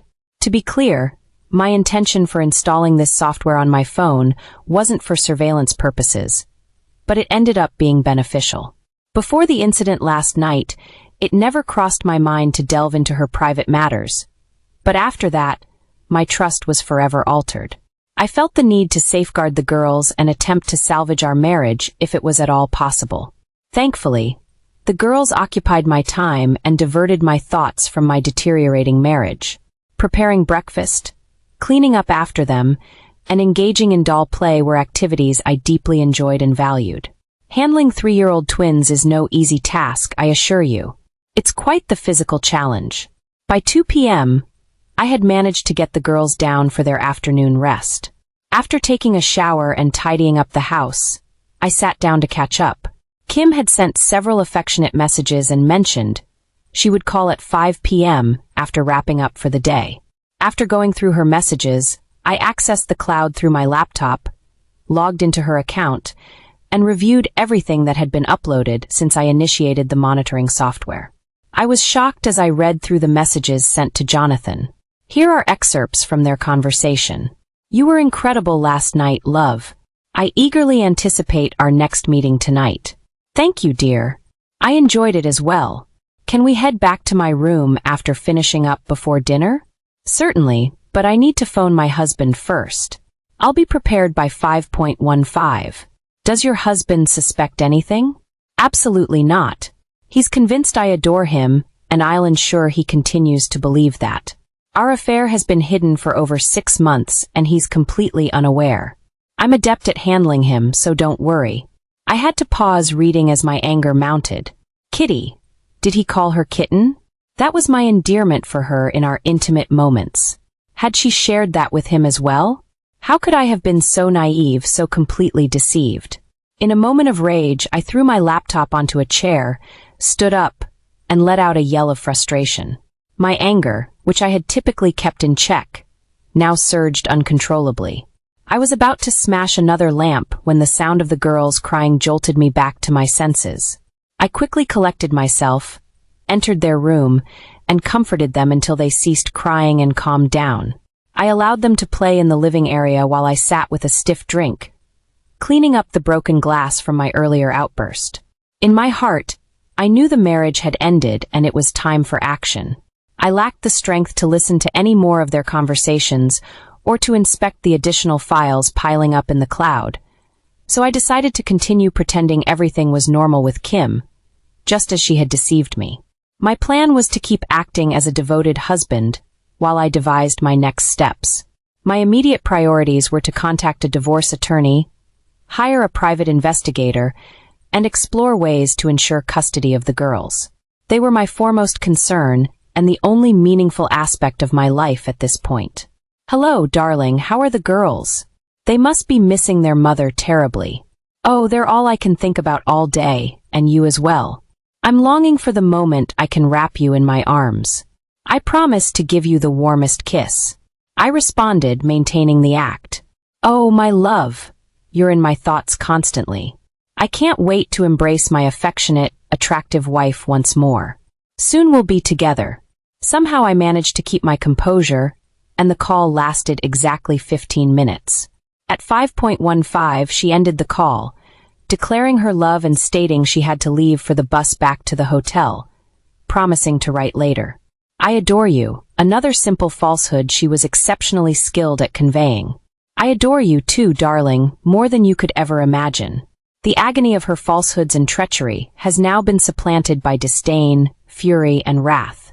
I was determined to dismantle this woman's life and make her atone for her falsehoods and treachery. I genuinely adored this woman with every bit of my being, and it was the most challenging task I've ever had to undertake. I encountered her at the airport, and she embraced and kissed me just as she had promised. Either she was a more talented actress, or she truly adored me to such an extent, while merely using Jonathan for intimacy. I remained perplexed by her antics. She dedicated an hour to spend with the girls and relished their company that evening. In bed, she was exceedingly tender and reiterated how much she missed me and the girls, lamenting her absence from us for an extended period. She mentioned that all she thought about was being with me like this now in bed, clasping each other. She was tender, loving, and starkly different from the woman who had been at the fair. I was affectionate too, and genuinely enjoyed our moments together. It felt right, and I yearned for it to be genuine, as being with her was how I envisioned spending my existence. Yet I was aware it would all conclude soon. I never disclosed what I had discovered, and I showered her with my love and met her desires nightly. Any onlooker would envy our seemingly perfect bond, assuming we shared the most incredible relationship. This charade continued for 3 months, during which I sought any hint of infidelity yet found none. She consistently returned from work at the same time each evening, with no peculiar calls or messages. I even pondered if perhaps I had been mistaken, and everything might resolve favorably. Mr. Bryce, a private detective, contacted me to schedule a meeting the following day. I drove to their downtown office and awaited in their meeting room. Good afternoon, David. It's a pleasure to see you again, greeted Mr. Bryce. Likewise, Mr. Bryce, I replied, harboring a mix of hope and apprehension about Kim and Jonathan's situation. Mr. Bryce presented a substantial leather binder, sectioned with tabs for text exchanges, voice transcripts, video chats, phone call records, and photographs. Before we proceed, I must admit my confusion, I confessed. Over the past 3 months, I vigilantly observed her routines and everything appeared normal. She seemed the quintessential spouse and lover, leaving me baffled. Let's go through the findings and see if we can clarify things, Mr. Bryce suggested. My heart couldn't bear the strain of the texts, so I had ceased checking cloud files, hoping against hope. Yet the reality was grim. The binder contained over 75 pages of texts, 25 pages of emails, 75 pages of time-stamped photographs capturing their rendezvous at hotels, more than 82 video calls, and 50 pages detailing their conversations. Kim and Jonathan have frequented this motel almost 4 times a week for the last 3 months, Mr. Bryce revealed. Look at these photographs. Every day around 1 p.m., they spent roughly 2 hours together per visit. Recently, it appears 2 men have been visiting your wife with the same frequency. Do you recognize this man? The shock was palpable.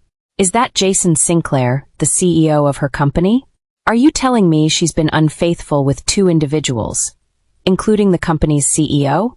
I was devastated to learn of her intimate involvement with both men, confirmed through messages, calls, and videos. The video call labeled balcony actually showed him being intimate with my wife as she leaned over the railing. It seemed they felt invincible and didn't realize they were being recorded. Our 8K video captured close-ups of their expressions, and our audio recorded their voices too. He played the video on the 80-inch screen. There was Kim, my wife, leaning over the railing with her CEO standing behind her. I felt sick. I had to step outside the room for a few minutes to gather myself. I returned to the conference room and insisted they proceed because now I needed to see what else she had done. The video marked Balcony 2 showed my wife with Jason and Jonathan simultaneously. I'm really sorry to have to show you all this, but since it happened in public, you might use these videos if you decide to go ahead with your divorce and custody battle, Mr. Bryce said. I sat there, jaw dropped, struggling to believe that it was really Kim, hoping all of this was just a massive mistake. David, we've investigated Jonathan Wills and Jason Sinclair. We discovered that Jonathan has been married for 10 years and has 4 young kids. Mr. Sinclair has been married for 25 years and has 3 adult children. The text messages showed that Jonathan introduced Jason into their escapades after your wife expressed interest in experiencing the threesome. It's getting late, so I'll let you go through the rest when you're ready. Take the folder and this USB drive with all the documents and videos. Your attorney will definitely need both. When I spoke with my lawyer, she was shocked at the volume of evidence we had collected and couldn't fathom that there were no indications of her infidelity at home. She continues to behave like a devoted wife and mother, acting as if everything is perfectly normal. My lawyer mentioned that we have several legal avenues to explore based on the evidence I provided. She needed time to review all the options and set up a meeting for the next week. I instructed her to initiate the divorce proceedings immediately. Leaving her office, I felt an immense emptiness inside. I knew it was finished even before these meetings, but viewing these videos extinguished any last flicker of hope for reconciliation. Still perplexed, I pondered who this woman really was. After putting the girls to bed, we sat on the sofa and watched an old movie I found on Netflix named Unfaithful. I heard it was interesting, so I suggested we give it a watch. Since the movie dealt with infidelity, I had planned to steer our conversation in that direction. During the movie, I casually mentioned that a colleague had been making advances towards me for the past few months. Can you picture me with another woman? I joked, laughing. She glared at me, her eyes narrowing. Seriously, who is she? If I find out you're even thinking about it, I'm gone. You're mine and nobody else's, she stated emphatically. Even as I tried to keep the mood light, her tone was dead serious, making it clear she would not tolerate any betrayal. I was astonished by her anger over this given her hypocrisy. She was furious over a hypothetical situation while being unfaithful with 2 men regularly. This is maddening, David. Why didn't you mention her earlier? What's her name? Kim demanded, growing agitated. Calm down, she's just an intern. A young woman who's a bit too friendly. I've paid her no mind, I reassured her. And you, Kim, you're the most attractive woman at your workplace. Are you saying nobody flirts with you? Of course not. Everyone knows I'm married, and I would never be unfaithful to you. So in all our years together, you've never been tempted by another man. Not even a harmless flirtation or a kiss. Have you ever been unfaithful to me, love? Now she was visibly angry. Are you serious? Did you really just ask me that? I tell you all the time how much I love you. I'm always by your side. I couldn't even imagine being with anyone else. You're unbelievable. I can't believe you'd ask me that.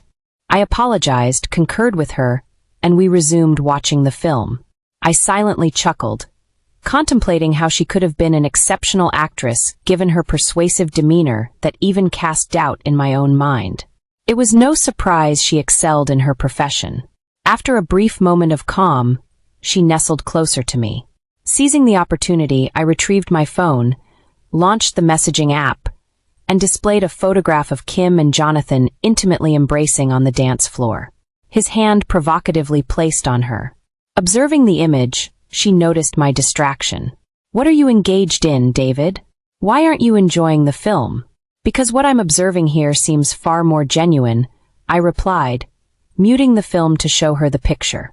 She was momentarily speechless, struggling to articulate a response. I continued to stare at the photo, remarking, wow, such a passionate embrace with Jonathan. I can't wait to hear your explanation. Darling, it was merely one dance and he was inebriated. As the music ceased, he pulled me into a kiss. What's unseen here is my immediate reaction. I pushed him away and caused a commotion. It was an unwelcome advance. I see such incidents occur, she acknowledged. And that was the solitary instance she seemed less assured as she responded, yes, darling, and it will not recur. As the film played on, I reclined and enveloped in silence, aware of Kim's growing anxiety. Moments later, I accessed another video on my phone, capturing their cozy moment on a sofa. My gaze fixed on the screen as she glanced over with a look of alarm. What's on your screen now? Recall the evening you informed me you were exhausted and heading to bed early? It's amusing because Greg sent another message, this time a video, 2 hours post our call. Interested in watching?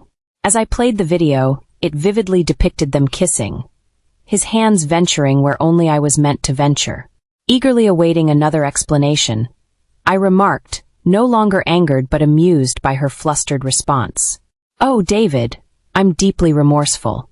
After our conversation, Jonathan insisted we review a client issue for the upcoming meeting. I admit after a few drinks I wasn't fully aware. I recall insisting that I was devotedly married and left promptly. Believe me, nothing further transpired.